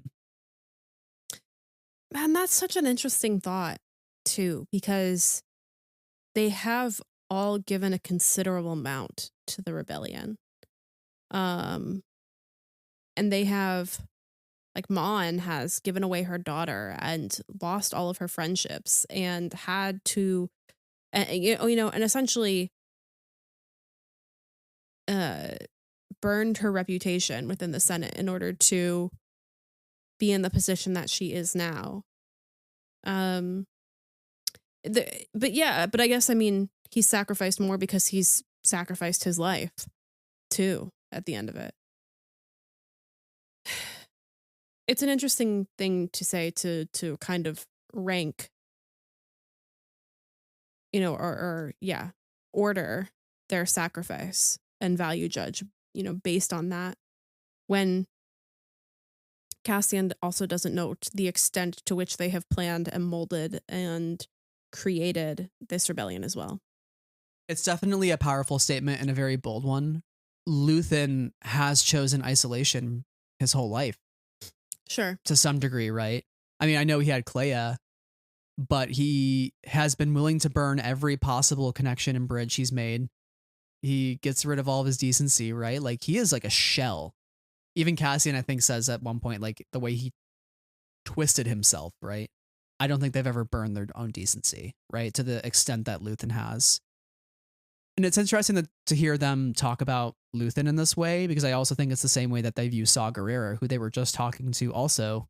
Right. And Saw has a lot of paranoia around the rebellion and him being spied on, and Bail says he's insane. And Draven's like, actually, no, we've been spying on him for a year, so he's not. Which is So funny. They're like, it's an active operation. Yeah. Right. And is that Tivik? Like, is that the Tivik embed? Or is there Oh, it another might piece be. to that? Yeah. Yeah. I think it might be because I think, yeah, they reference Tivik being Saw's, his connection with Saw. Yeah. And so R.I.P. Tivik. But, that's a future thing. The Saw stuff's interesting. We only get a very brief glimpse of it, but I think there's a lot of unspoken tension between Bale and Saw and Mon, and Saw specifically saying, if only you could fight as well as you lie. That also comes from a place of Saw feeling like he's made more sacrifices than the people in that room as well. Likewise with Luthen. Mm-hmm. And he's out there fighting the good fight, right? And they're still kind of cowered away on Yavin, afraid to lose it all if they make the wrong move, which is valid. They've worked too hard to build it up. But at some point, they're going to have to break the siege. And it's troubling to just see the amount of infighting that's happening, the amount of good intel that they do get, and they're just letting kind of their own emotions and their own, I don't know if like egos is the right word, get in the way. Very similar to kind of the infighting that we see in our own political system at the moment when we're trying to make progress, and we can't really like focus on the right thing because we're all fighting each other. So I saw some parallels there as well. Speaking of inability to cooperate with one another, to do the right thing and find the right path forward, I think we should take it back to our good buddies over at the very functional institution of the ISB. Definitely doing well. Not falling apart. At their peak. Everybody's happy with everybody's job performance right now. Lonnie is not dead. Dedra has not been scavenging in all of the information that she shouldn't be in. Lonnie definitely doesn't have her cert codes. They are finding access and capturing him alive. And they're going to all be Vader and Palpy's best friend by next week. It's going great at the ISB. Just kidding. Just kidding. It's falling apart. But why is it falling apart? Why is it falling apart? Well, we have this little secret. It's called the Death Star. I've never heard of it. Oh, okay. Frankly. So it's kind of like this huge space station that like also kills planets, but also looks like a planet. It's crazy. Wow, that sounds pretty interesting. That feels like a really unique one and done kind of situation. Yeah, it feels like they would only make one of those because like after you figured out a flaw in that, you just wouldn't go back to it. Right. No, definitely not at least 3 times, but yeah, no. Okay. Right. So continue Anyway. with what you're thinking. Yep. Anyway, let's jump back to, we're going all the way back to episode 10. We really mucked up the timeline, but we're attempting to do it in straight character lines. So hopefully we'll get there. But let's talk about Dedra, because we learned from Lonnie that Lonnie has her cert codes and has been able to access all of her files. And what is in her files? Information about the Death Star. And is that information that she should have? Absolutely the fuck not. But in her conversation with Krennic, which, oh my God, Krennic, we can talk about him in a minute. She feels like she had to go for this information, that she had to find it because she was attempting to find access, and having more information was better. And understanding the end game also allowed her a leg up on access.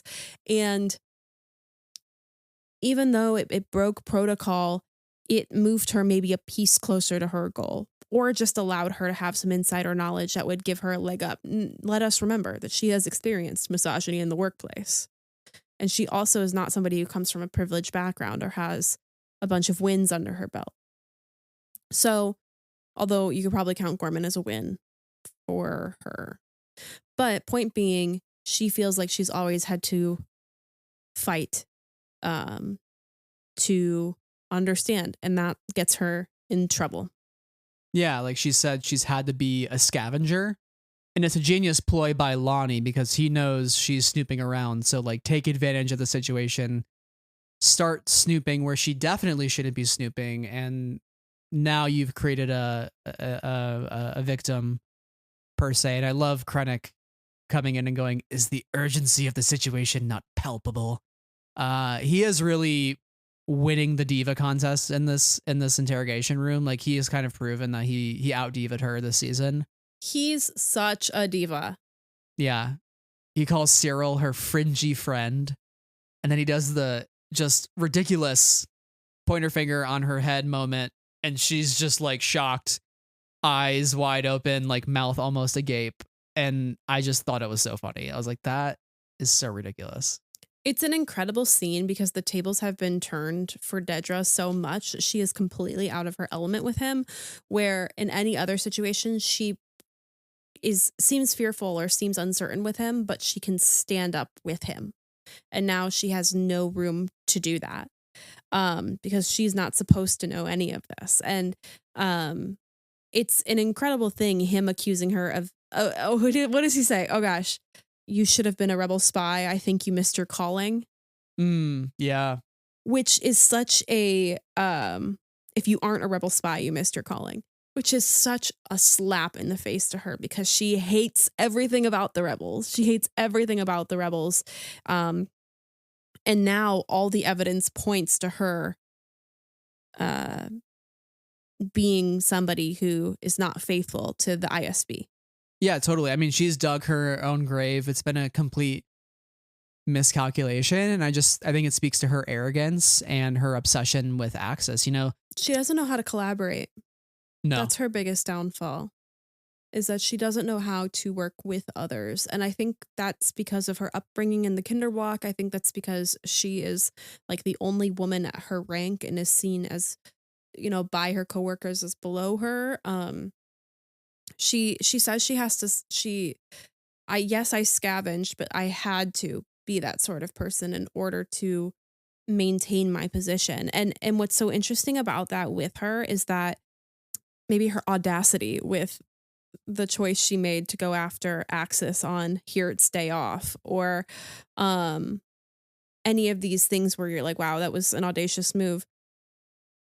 It's hilariously enough the only way to like really get power in the Empire is to climb over your fellow man, because like the Empire is not about truth and justice, and it's about order and power, and people like Cyril aren't going to thrive in that system because he actually wants justice, but there's no justice in complete order and in the accumulation of power. Your point on her not being a collaborator is so spot on, because yeah, she climbs over here multiple times, and it kind of goes almost well for her initially, and she does find access, but then he puts a knife in himself, and even when she has won, she loses. And that's sort of her ultimate lesson here, is that everything that she's worked her whole life for is completely fallen from her grip. And in those moments, she's still trying to offer up information. She is being like, hey, go find Clea, right? And Krennic's like, we'll do fine without you at this point. There's no other information that you can give us that will change our minds or make us look at you differently. She's literally choking on her aspirations at this point, you know? And yeah, and it's funny because that's about to happen to Krennic as well. Right. In like T-3 days. Right. Like imminently. The Empire just cannibalizes from within. Yeah. And I think that's maybe like an interesting thought to then go to where she ends up later, post all of this, which is in Narkina 5 or maybe Narkina 6. Or Narkina 11. Yeah, wherever the women Narkina is called, or whatever that one's called. But, you know, obviously prison industrial complex, bad. But there's also some poetic justice for her kind of ending up in the same oppressive system that she has helped create. And the fact that she was raised in an Imperial Kinderblock and is now spending her life in an Imperial cell block. Yeah. A little tragic in some ways, but also kind of deserved. Not even kind of, very deserved. She committed a genocide, and she thought that she could beat the system, and the system did not give a shit about her hard work. And that's the lesson. Yeah. Yeah. And she Yeah, she really saw the consequences of her own actions at the end of all of it. And I agree that there is some poetic justice in how her story ends. But there is also a certain sadness in it, just in that the system, you know, sucked her in and spit her out when she was no longer of use. And no doubt the Empire is doing that across the board.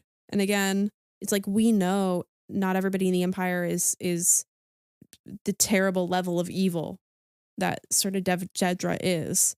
I don't know. It's an interesting piece of the puzzle. It also makes me wonder what happens to these prisons after the destruction of Death Stars 1 and 2.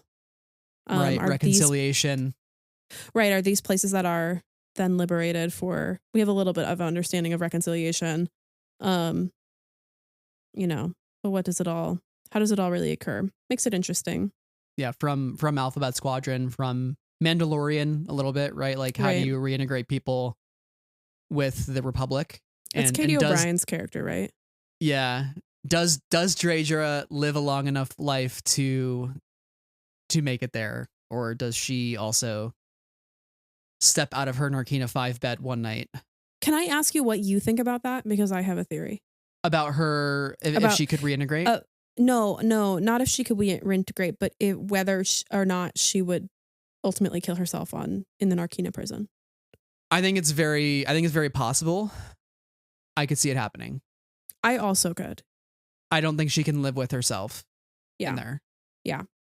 And I do find it interesting that she is part of also a prison system that is meant for civilians, like regular people, as opposed to maybe like a more high security prison meant for more ISB.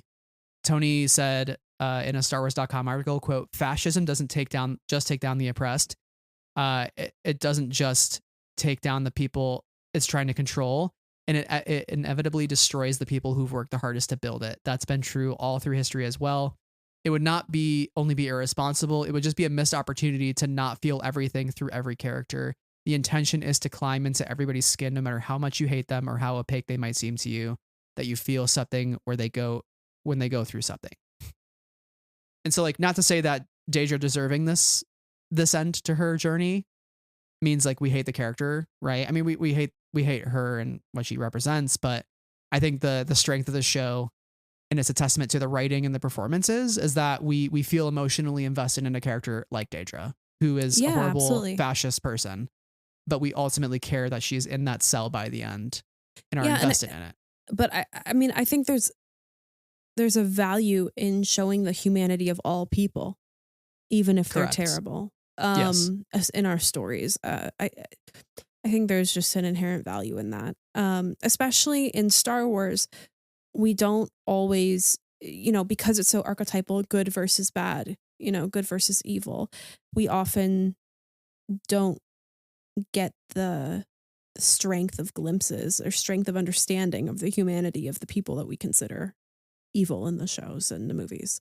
So I think there's some real value in that we can bring to our human world, because even the most evil people on this earth are still people, and I think it's important that we don't dehumanize people, right? That we don't think of them as less than people and that they're animals or whatever. These are terrible points of view, and there are points of view that we see in our world: racism, xenophobia, right? But I think it's also important that we don't see anybody as more than human, because I think then it suggests to us, as the people who are making that assumption, that what that person, the level of harm that individual caused was singular or unique or one of a kind, or something that no other human could do. I think it's important that we don't make a legend, and I do mean that positive or negative, out of terrible people, because each human has the capacity for good and evil in them. Well, I'm definitely going to miss Denise Gough. She's incredible. I love her. She's hilarious. She's amazing. I love what she gave to this character. I think speaking of humanity that we see in even the worst of people, Partagaz is another one where we see a very human, vulnerable moment in which he takes his life. Man, my transition was, speaking of people who can't live with it, like I mean, ultimately, I mean that's kind of why I had the thought that maybe Dedra wouldn't even live as far as the New Republic, because she probably takes her own life by that point, right? And it's not unlike what we see with Partagaz. And Partagaz, I think, has just as Krennic puts it, joins the ISB death march. He has failed to bring in Clea. He is being brought somewhere, which I would imagine if it's enough to want to kill yourself, it is probably a very, very deadly enforcer of the Emperor, aka Darth Vader, is probably waiting for him in the lobby, or waiting for him at the at Palpatine's office, and he's gonna get escorted there just to get choked out on the floor, right. which wouldn't be unlike many others ends in the Empire. What did you think of Partagaz's whole scene here? Nemec's manifesto coming back into play. There's a lot going on with this scene. Yeah. So the first thing that I want to just say, and I've tweeted it, but I also just am going to say it here on the pod. Out of all of the images, out of all of the scenes, out of all of the moments in this entire second season, this is the one that I thought about the most, that lingered the longest in my mind.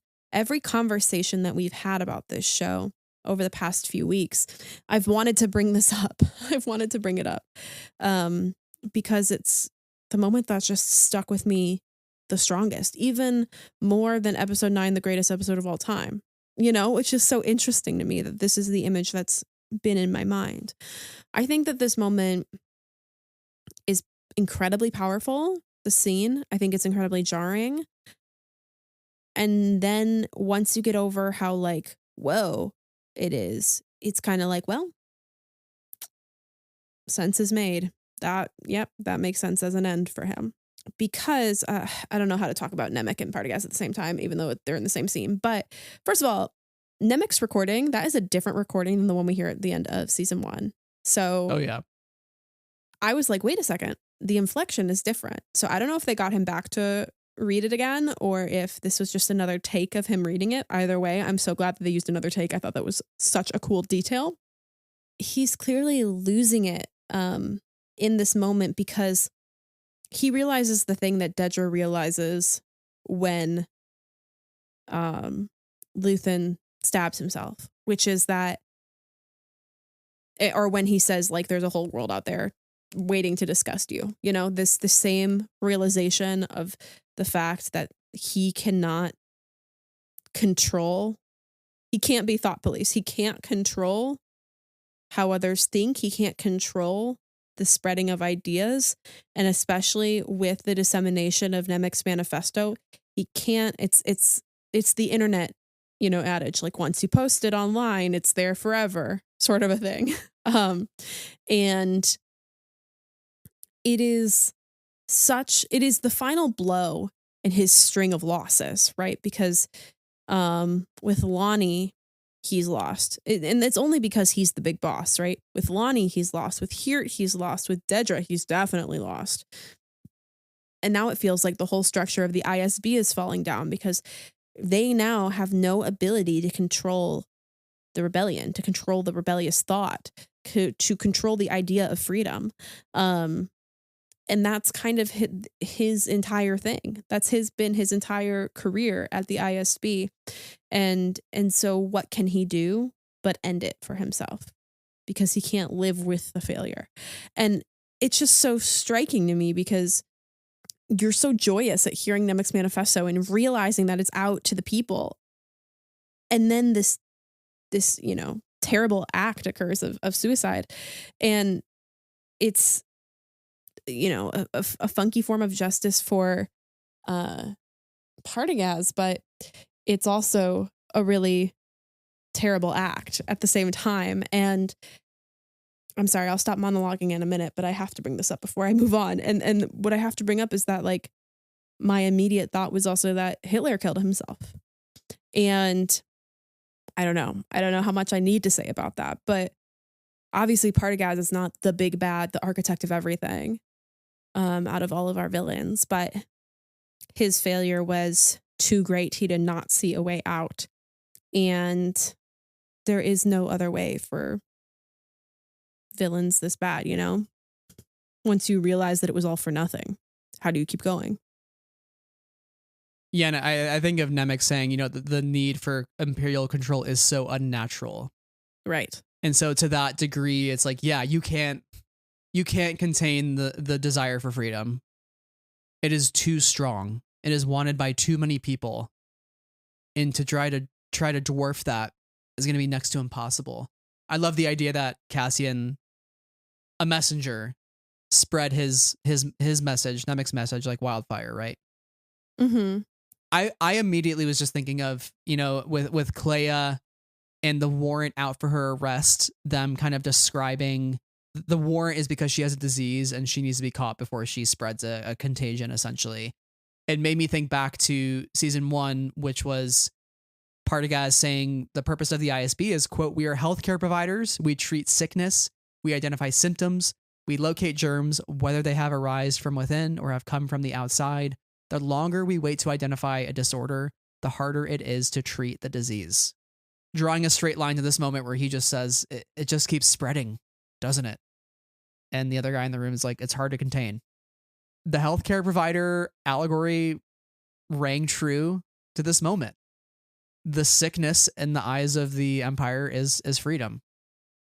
And I wonder when this manifesto went out. By the way, I do have I'm curious on the timeline of how long it's been published, right, and how it was distributed. Right, I don't know. It's just really interesting. And then obviously, like, this is a huge blow to the ISB, and I think this is why, like, Darth Vader especially becomes way more involved with the daily duties of the Empire to track down rebels, is because, like, who else is going to be able to do it? It gives him a lot more reason to be there in Rogue One, especially too. Yeah, the ISB low-key flopped, and Darth Vader was like, ooh, need to swing in and attempt to fix that one. Yeah, literally in their flop era, for sure. Like, very quickly in their flop era, too. Like that was the cancellation of all cancellations, and there's no coming back from that reputation killer. Right. There's so much so that Darth Vader had to come in. Ooh, embarrassing. Well, this sort of brings us to the end. You know, we're getting closer to Rogue One, and when I was watching this and I first heard Draven mention to Cassian that his contact Tivik is trying to reach him from Kaffrine, I immediately was like, oh shit. Yeah, and that Tivik would only talk to him. Ugh. Right. Tivik is like triple texting. He's like, please come by, Queen. Please respond. I sent you pics of my information intel. You up? I showed you my intel. Please respond. You up? Please respond. But I don't know for you, but like the BBY kept throwing me off because, like, this is one BBY, but really it's like 7-day BBY. You know what I mean? And so when we first heard Kaffrine, and we know the show is always going to end with him going to the rings to Kaffrine, I thought, like, okay, it's going to be one BBY, then it's going to jump forward. It's like, no, we're in it. This is the week. And for me, it all started to formulate and really settle in that, like, holy shit, it's happening. Like, Cassian Andor is dying in the next several days. Yeah. When you first heard Kaffrine and Tivik, like, what went through your mind? Were you just like, totally, holy shit, it's happening? No, I mean, not necessarily. Like, that's where we have to go. So we got to tie it in somehow. I just thought it was very clearly done, which I appreciated. Go Draven, though, because Draven's just like, there's too many things happening that it can't be a coincidence, and it can't be a trap because it's too good of a trap if it is one. And trusting that intel, Draven and Mothma going to Bail to be like, bro, listen to us. I read a great tweet that was like, you know, their conversation went like, you go talk to him. No, you go talk to him. I guess we both go talk to him. But, you know, going to Bail, I thought that was hilarious. But I love Draven's presence here. Like, it's clear that him and Cassian butt heads because Draven has to be the guy of, like, order in the rebellion. We have a structure that we just kind of have to adhere to at this point in order to build up. But there's a certain respect that is also kind of paid there. Like, I am trusting you to do this because you have proved yourself to be able to do this. So it's not on me, but you go ahead. I don't know what you made of Bale's resistance to Cassian, because it definitely seems like Cassian almost has like no respect in Bale's eyes in some ways, like maybe a little bit, but it's definitely floundering because he goes on an unsupervised mission. He has a stolen ship, and then he tries to come in hot, wheels hot to Yavin, and Bale's very annoyed. And so I think I'm curious what was said in that conversation. I immediately think of Mon Mothma asking Cassian in the last arc, I don't know what I could ever do to thank you. And Cassian telling her, make it worth it. And I think in this moment, she's making it worth it. I think she's thinking of what she owes Cassian. Even in the meeting before, Cassian mentions the rescue of Mon Mothma, and Bale's like, noted, I got it. That was my bad, actually. I almost feel like the way that conversation went was, I know you don't like him. He did this for us last year. We got to give him a chance. Let him follow this lead. And I believe him because Vel believes him, right? And we finally get to the moment where Bale and Cassian confront each other. Which, by the way, Cassian dreaming of his sister. I know we didn't get a lot of closure there and a lot of resolution, but like I was super happy that we got the visual. Do you want to know what I think it means? What does it mean? Okay. So when he dreams of his sister, this is episode 1. You're coming home to yourself. This is the fulfilling of his destiny. His sister and Kenari represent home, and him dreaming about that, like her and his home, to me signals that, okay, this is his final destiny. He's heading home to himself, to his mission, to his point in the world. That was what I took from that. I love that so much. That's a great read on it. And I'm also totally okay that we didn't get a lot more with his sister, because I think part of his journey has been needing to leave his sister behind and the idea of his sister and trying to look for her. I think that while it would have been cool to find his sister, what that story represented to him in his like reckless search for his sister was selfishness to a degree. And so to let her go, probably Marva being right about her end, unfortunately, allows him to be a little more selfless in his community and in the galaxy. Yeah, and Cassian is a lover. Yes. He loves very hard. He loves Marva. He loves Bix. He loves his sister. But at the end of the day, he needs love, but not in the way that he thinks he needs it. He wants love to escape whatever weight of responsibility that he thinks he'll have in the rebellion. Whereas what kind of Bix and even Marva, I think, try to tell him is like, hey, it's okay to worry about the people you love. That's just love.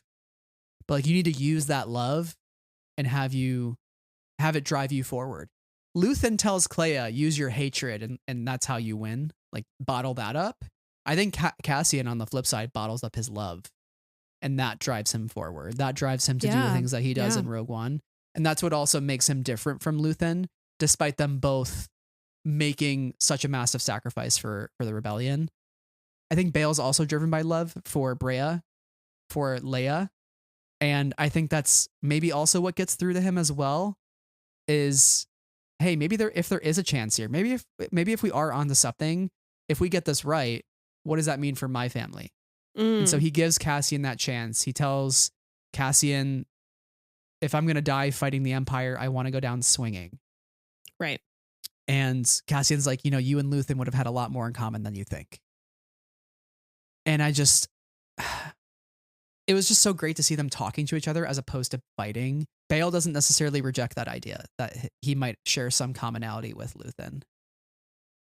And there's a bit of tragedy here that both Bale and Cassian are going to die in the next several days.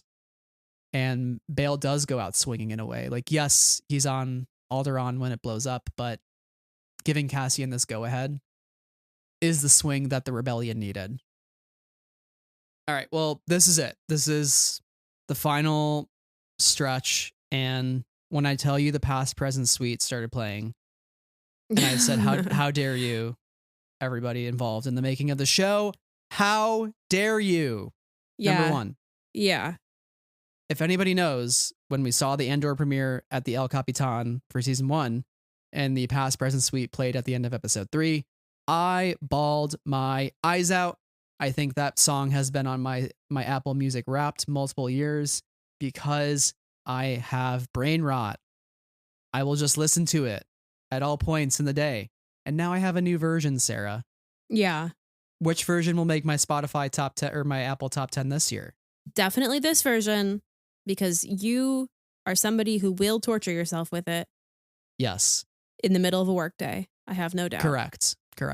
It's like 2 p.m. and you're filling out a report, and then the past present suite comes up in your playlist and you're like, oh man. I need a moment. I need a day off. I need a half day, boss. I think you just need a shirt that says past present suite, or like I cried listening to the past present suite. I actually should make that shirt. I think it'd be pretty funny. Yeah. What I love about this whole sequence of events is that you know this is about to lead into him going to the rings of Kafrene, but you can't make a big deal out of it. You know what I mean? Right. Like, because he doesn't know what's going to happen. He doesn't know what's about to happen in the next couple days. We know, but like he can't act like he knows.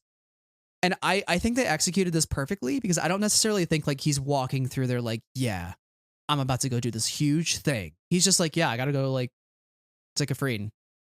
Yeah, I gotta go, and everything is continuing to move around me. I'm just going, and everybody is living. We're all living, and we're on different paths right now. Exactly. And I think that's the beauty of this montage, because as he's walking through this camp and nobody is paying him any attention. It's just another day. Wilman's having breakfast with Drina. Mon and Veller are sharing coffee. Clea is waking up, and I love that she steps outside and somebody that's walking by nods to her and she smiles. And it's a moment for her to think like, I thought I'd be a prisoner here, but look at how much freedom I'm experiencing by being out in the jungle, out in the sunshine. It's a transformative moment for her where she realizes that there is, like you said earlier, like there is a future for her here, and she will begin to put more of those pieces back together for herself. Right. And understand who she is, right? Yeah, and it's such a moment too. I don't know who said it, probably Tony Gilroy. But he said it's something of a Mona Lisa smile that she gives there at that moment. Oh, okay. So there's this there's a certain ambiguity to her emotion, but I think that it serves to show us that there's hope in this moment for her, which I just think is just so pitch perfect. Mm-hmm. Oh, totally. That's great. And also just the mundanity of the life here on Yavin, you know, Cassian watering his plants, and oh we God, know that stop. Let me go find my nearest cliff and go. Like literally I'll go with you. Yeah. Just the reality that he will never water those plants again. I hope Wilman takes care of them. Yeah, because Melshi certainly won't. No, nobody that lives in that hut is going to come back. Not even K2. Wow. And speaking of Melshi too, I think starting with the foot soldiers running through the forest, Melshi marching them. For me, it's so tragic because they don't know what they're training for, but we do. Right. You just see them and know they're about to go to their deaths, right? Not just Cassian, but like all these people who are about to sacrifice such a great deal for a cause. And not only do we like know what they're training for and they don't, but like we know how fast everything is going to change for them. Yes. Change is, I mean, literally a sleep away for them. They think they're just training and building. No, we are in it now. Yeah, and I think that reason alone is why I had such a visceral reaction to this montage, crying so hard, because it is just everybody living, not thinking this day is different than any other day. Right. Not knowing this huge victory that they're about to achieve, while at the same time, the great sense of loss and the heroes they're going to have to mourn for that victory. Like, yes, Han and Luke and Chewie receive their, actually Chewie doesn't, but Han and Luke receive their medals, but these people don't get their medals. Melshi doesn't get his medal. Cassian doesn't get his medal. And there's just so much sadness in that. But there's also like a great feeling of victory as well. It's so complicated. And as Cassian's walking through, like nobody paying him any attention, the only person who does acknowledge him is the Force healer. Right. And that completely broke me. Because this is the moment she felt a year ago when she sensed him. It's almost like when the moment she sees him walking to his U-Wing, she knows this is the strongest his spirit has ever been. Right. And whatever great purpose that she sensed in him, that the great weight of things to come has led to this. And I think there's a knowing look on her face to signal that. And she can't tell him that. She can't say anything to him because he needs to be on his own path now and make his own. He wants to make his own choices. And here he is about to make his own choice to go to Scarif.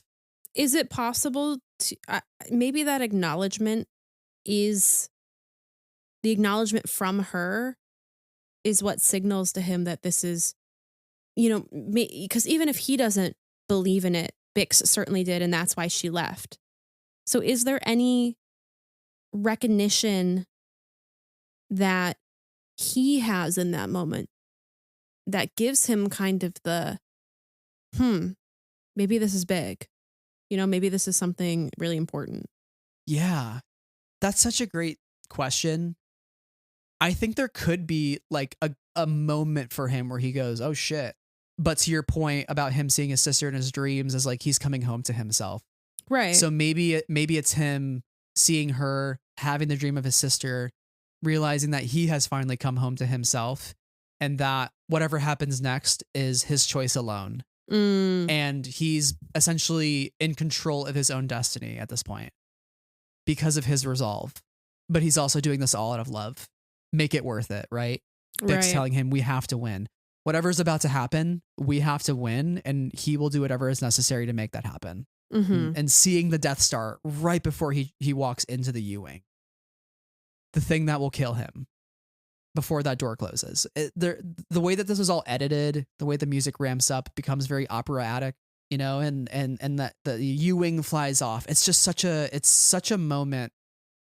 And I know they were saying this in Declassified, where the music really helps to transition into like the Hope Suite and the music scape of Rogue One. And I think it really effectively does that. I watched Rogue One the next day after we watched these screeners, and it bleeds so well into the movie. And him saying, I got here the fastest I could, and him saying, wait, Galen Erso, is that the name? Like all of these little nuggets so perfectly blended into that opening with Tivik. And it's just perfect. It's so perfect. We don't, I guess now that you mentioned Galen Erso, we don't have, or I guess Cassian doesn't have yet reason to believe that this is all connected, does he? No, Kleia emphasizes to him like, Galen Erso, repeat it. Like she's yelling at him to repeat that name. Right. But, but there's no indication that going to see Tivik would provide information that is connected to the information he just received. Correct. Right? Yes. Yeah. All they know is Tivik is sending urgent messages. So, right, like the moment Cassian gets there and hears about a weapon and hears the name Erso, and then he says, wait, Galen Erso, is that the name? Okay. Right. Like that's because Kleia gave him that name. And so now he's like, if Tivik's telling me this and Kleia and Luthen are saying this, now my lead is confirmed. Now what's the next step? Find the daughter, find the connection to get to Galen Erso. Because I don't think I put that together until right now, that there's no necessary there's no implicit understanding that Tivik's information has to do with the thing that he already knows about. Correct, you know what I'm saying? There's nobody's already connected those dots. He's going to be the one to connect those dots. Okay. That is a good reminder for me. I have not yet done the Rogue One watch. That will be very soon. And you will see me lose my mind. And by lose my mind, I mean sob so hard. I will say Draven does suspect it though, because he does tell Cassian like, "Hey, Jedha, Right. Tivik, Luthen, and Clea, like all this kind of seems connected. So like maybe we should follow this Tivik lead and see what it is." Yeah, that's a good point.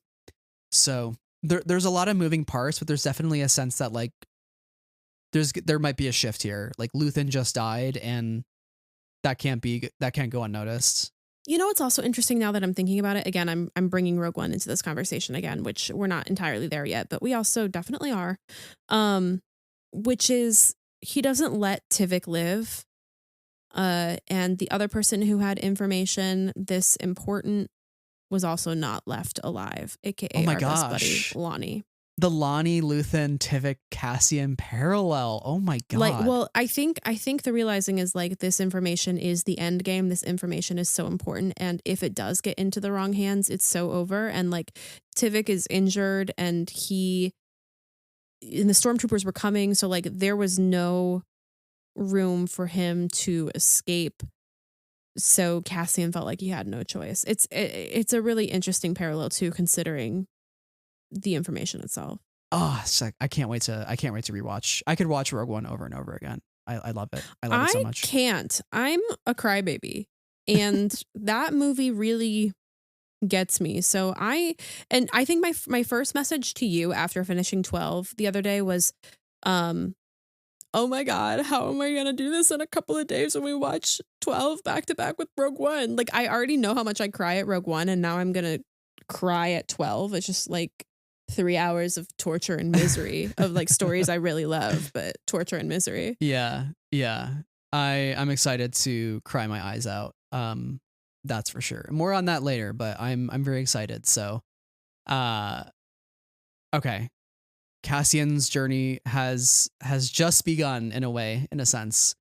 And we get kind of like a post-credit zinger, which will be the last thing we talk about with Bix and B2 Emo on Mina Rao. And lo and behold, we get baby Andor. That's right. That's his or her full legal name. Yes. Their full legal name. This baby's legal name is Baby Andor. This has definitely been a polarizing final shot for some, which I can definitely understand and sympathize with, because I didn't realize how much of a trope it was, and maybe I'm stupid in admitting that, but you're not stupid. We just all don't have the same background to see the same things. Yeah. You know, like we all kind of come at things from a different lens. It's interesting because like you and I, we binged our screeners, right? So we just kind of plowed through the series. And so for me, this was super unexpected. I had heard this was getting speculated about for like the last week or so. And so I think people were kind of bracing for it. I love this ending. Mm-hmm. I think it kind of creates this sense of hope, right? Like, again, like Bix is there with Talia, with B2, with her neighbors of Mina Rao, and she has found her peace. She has found the things that Luthen burned: calm, kindness, kinship, love. Mm-hmm. And I think it's okay for her to find that peace. I would infer that like her and Cassian would have started a family together, and she's waiting for him to return fully, right? Right. And we now know that that's the reason she truly left Yavin, is because if she told him she was pregnant in that moment, which Tony confirmed that, he would never have left. Yeah. And then the third thing being, it makes Cassian's sacrifice all the more tragic because he doesn't know what he is giving up. And he is quite literally he burns his life to make a sunrise he knows he'll never see. And in the moment, Bix and his child are watching the sunrise. There's so many layers here. I just yapped a lot. What are your initial reactions to this? Yeah. So when I first initially watched these episodes, I am like, my immediate thought after finishing episode 12 was, ooh, that's not gonna hit for everybody. And so I'm not surprised to see that it is not hit for everybody. And I think that being my immediate reaction, like I was very emotional about this end, and I was like, oh God, there's a baby. Like, you know, because it is a real strong emotional punch there at the end. But I also think that right away I kind of recognize I don't, it's tired and I'm not going to find the word that I'm really looking forward for, but the word on my mind is absurdity, like, but maybe like the cliche is maybe a little bit more what I mean of it all. I immediately kind of clocked that.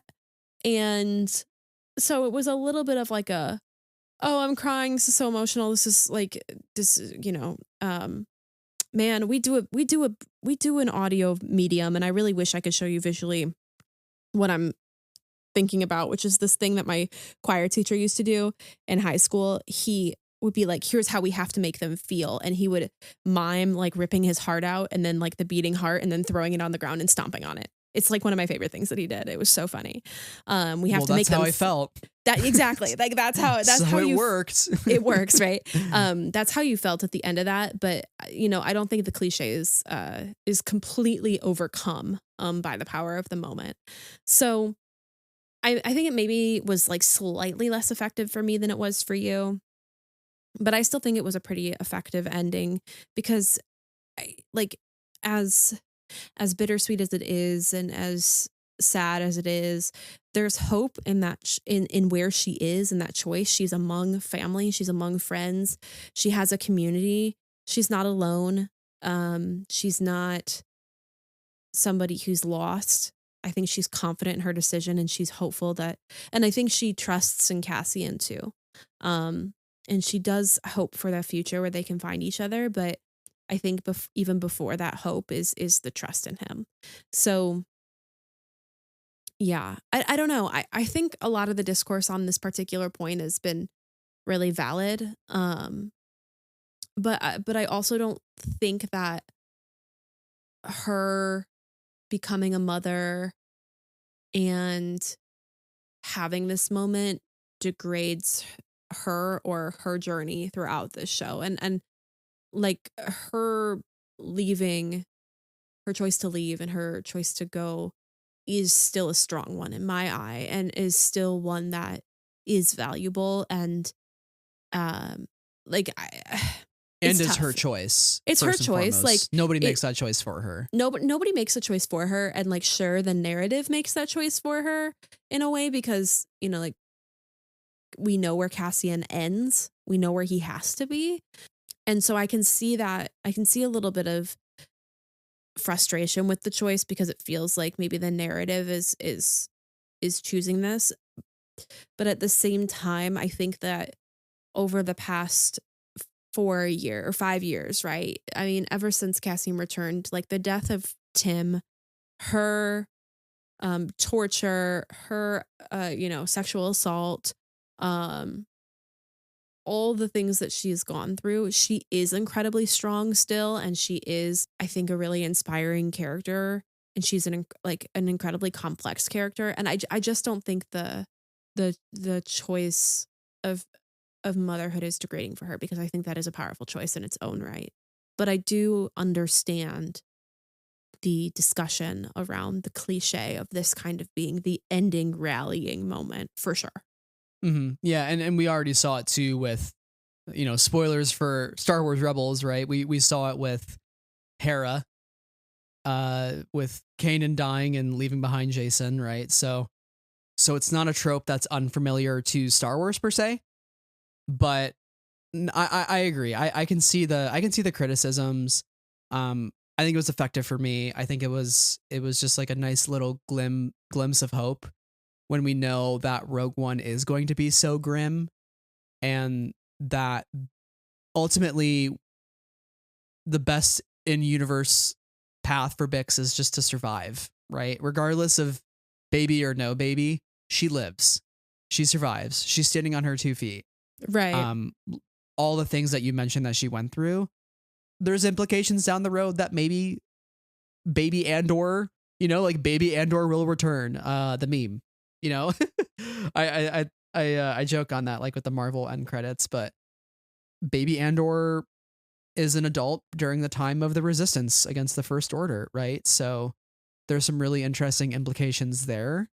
And I won't complain if Cassian Andor's and Bix Kaleem's offspring are running around the galaxy doing some good, you know?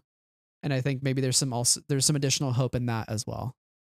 Yeah, I also think that there's a sadness in it too. Like this child who they're all sacrificing a great deal for a better future for. Like we ultimately end up in the same position um, for them. But I know we haven't gone really past 9 in the timeline, but I hope that there are new positive horizons in the future, and that whatever villains are post 9 heroes, you know, whether it be Ray or Ryan Gosling or whoever face, they are small in comparison to Ilum, Star Killer, or whatever. I forgot what it's called. Thank you. Right. Thank you. I would just, as much as there is pain in, you know, the evil guys rising again, may the villains of the future be just like B or C rate Batman villains and not like the evilest guy you've ever seen in your life. Thank you. Yeah, I second that. Just your average bad guy who wants to do some bad things. I think you're implying that Baby Andor will return in Star Wars Starfighter. I know what I'm saying is I low-key hope he doesn't, but like whatever problems that this little baby faces, I hope they're like the dog ate my homework and not like somebody cut off my hand. You know what I'm saying? Okay, please. Yeah. I just want this baby to live a good life. Okay, that's all. I just want to say I reject anybody who is like, oh my God, is their baby Poe Dameron? And I'm like, is Kes Dameron and Shara Bay a joke to you? Like, do not disrespect the name of Shara Bay. Jesus Christ. Also, like, not every person in the Star Wars galaxy has to be related to each other, especially like the people of color. So let's just not do that. Yes, this is also very true. I want to, you brought up something a long time ago and I want to bring it back up. Like an hour back in our conversation, you briefly mentioned Cassian and Vel telling Cassian, like, you should get in touch with Bix, but like before it's too late. And there's like this implication that maybe she knows that she's pregnant, or maybe they've been in contact more than Vel is willing to admit. But I would like you to consider this angle. And this angle is that she's encouraging Cassian to have the time with Cinta that she lacked. Ooh. Yeah, no, that's such a great point. And I think there's some validity to that because the regrets she has by making amends with Cinta far too late. And then Verada see through making the point in the Andor Declassified is that like we don't always have the luxury to say goodbye to the people we love. Mm-hmm. And so Vel being like, don't wait too long, right? Like you never know what could happen, especially when you are a rebel leader. So, man, it makes it the more tragic. Yeah.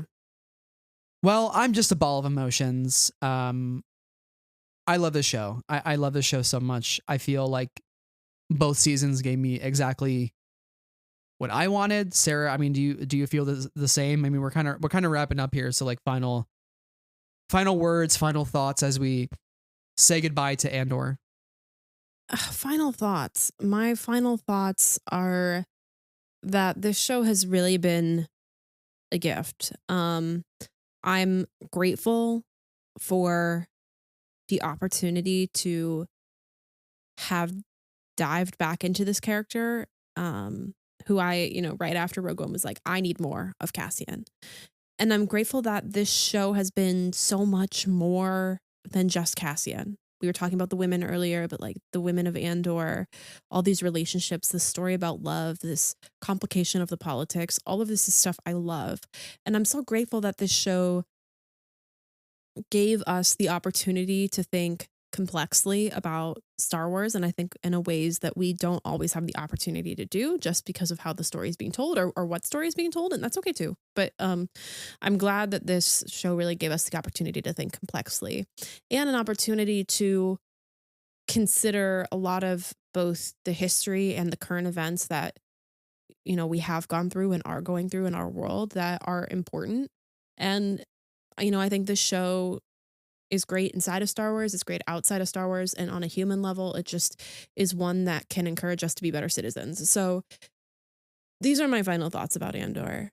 I'm just so glad that it exists. And I'm so grateful for this show being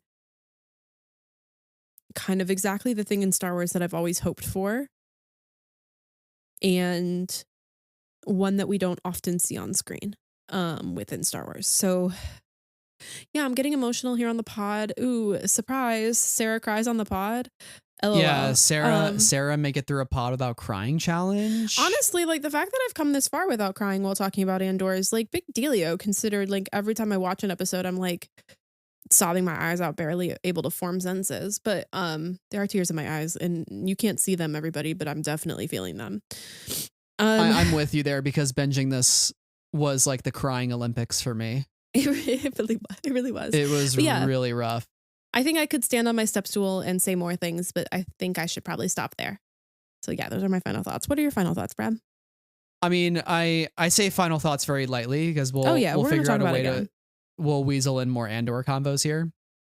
I am thankful for this character. I think Cassian has solidified himself as my favorite Star Wars character. I'm grateful for this 10-year journey that we've gotten to go on between Rogue One, Catalyst, the Rogue One novelization, Rebels, the Andor seasons, the Reign of the Empire trilogy. Now there are just so many things that have built out this time period and really solidified it as like I think I've come to the realization that I do love the Force. Obviously, I love the Force. I love the Jedi. I love the Sith. We love the High Republic here, right? Like we love the Force. But what I've come to realize is how much I truly, deeply love very grounded stories that tell us something about humanity and are make us look inward at how we view the world. And I'm so grateful that we not only got a great Star Wars TV show, but we got a great TV show. One of the, in my opinion, I've watched a lot of TV. He has. One of the best TV shows I've ever watched. And you take the Star Wars out of it, and at many times it didn't feel like it was a Star Wars show. It feels like it was a spy thriller first. Felt like it was a political thriller first. This show just works well on so many levels. And I'm not just saying that out of flattery. I truly mean it. We are very lucky to have lived in the same time as this show, as this character, and just as Star Wars, at the same time as Star Wars. You know, we get to live in this, in its existence. All right. So we got a little sentimental there, which now means it's time for a joke. And the joke I have for you is that we said all that. And Disney has our addresses to send the checks in the mail. Oh, you get a check? I do direct deposit. Yeah, I get a check. I like having the paper. Yeah. Anyway, you mentioned kind of about the everyday sense of it, and that's I just wanted to also bring up, that's why I love Rose Tico so much, and so like I'm glad we have more stories in that universe of the galactic citizenry in the galaxy far, far away. You know, totally. Yeah. I love the everyday folk who are just trying to make a difference, because that is the most relatable to us. None of us are Jedi in the real world, so if we think of ways that we can enact change, especially in trying times, we can look to some of the heroes in these shows. So I feel inspired. I'm so excited to do a full rewatch of this entire series in its both seasons. That's going to be a wild, crazy time. It's like a 26-hour marathon of Star Wars. So it's I'll like be there. More Star Wars than have seen with, it's like right up there with the Skywalker saga, which is crazy. Like we've known Cassian Andor as long as we've known like all of the Skywalkers. Yeah, didn't somebody add up the total time, and it was like, and all of Andor and Rogue One is like 20 minutes, or no, all of just Andor is like 20 minutes shorter than the entirety of the Skywalker saga. I think that might include Rogue One. Okay. Yeah, but either way. That's Point wild, being is though. we've spent as much time with Cassian Andor in the last decade than we have with Luke, Anakin, Rey over the past like 50 years. It's just crazy. It is very wild. So I'm thankful for that. Cheers to Andor. I don't know, Sarah. This will always be a piece of me, and all the discussions that we have had for this show and all the opportunities we've had around the show. It was a special time, and I hope we find that once again. I hope so too. But guess what, folks? You may get rid of Andor, but you can't get rid of us. And that's why you should follow us on all of our socials. Follow us on all of the podcast feeds that you listen to podcasts on, because we will be there in your ear holes talking about some stuff. We got a lot of, including the end of the High Republic. Oh, true. Probably more Andor, other Yes. books, other things we like. Revenge of the Sith. Correct. Yeah, we got some good stuff. It'll be nice to have a little bit of a slowdown here for a hot second. He says after that, covering... but we're 3 books behind. I'm almost there. I'm almost there. You're maybe 2 books behind. Regardless, we haven't recorded on that first one yet, have we? No. That's valid. So lots more to come. We're so excited, but also so sad that all of our favorite things are ending. But we hope you continue to stick with us and go on that journey as we continue crying and celebrating Star Wars. That's right. All right. We also have a Patreon where tiers start at just $1. They help keep the lights on. And if you want to rewatch Andor with us, we have an Andor Again series, which is our 2025 rewatch of Andor season 1 on our Patreon for anybody who subscribed. So thank you to everybody who subscribes, and also to everybody who listens and has taken time out of their day to join us for this final conversation. We are so grateful for your time, your support, and this is your reminder to drink some water. It's maybe been a minute. Fix that. With love from me. Guess what? I just fixed that. So, Good. Yeah. Good. Stay hydrated. Thank you all for listening. And until next time, may the Force be with you. Always, Captain.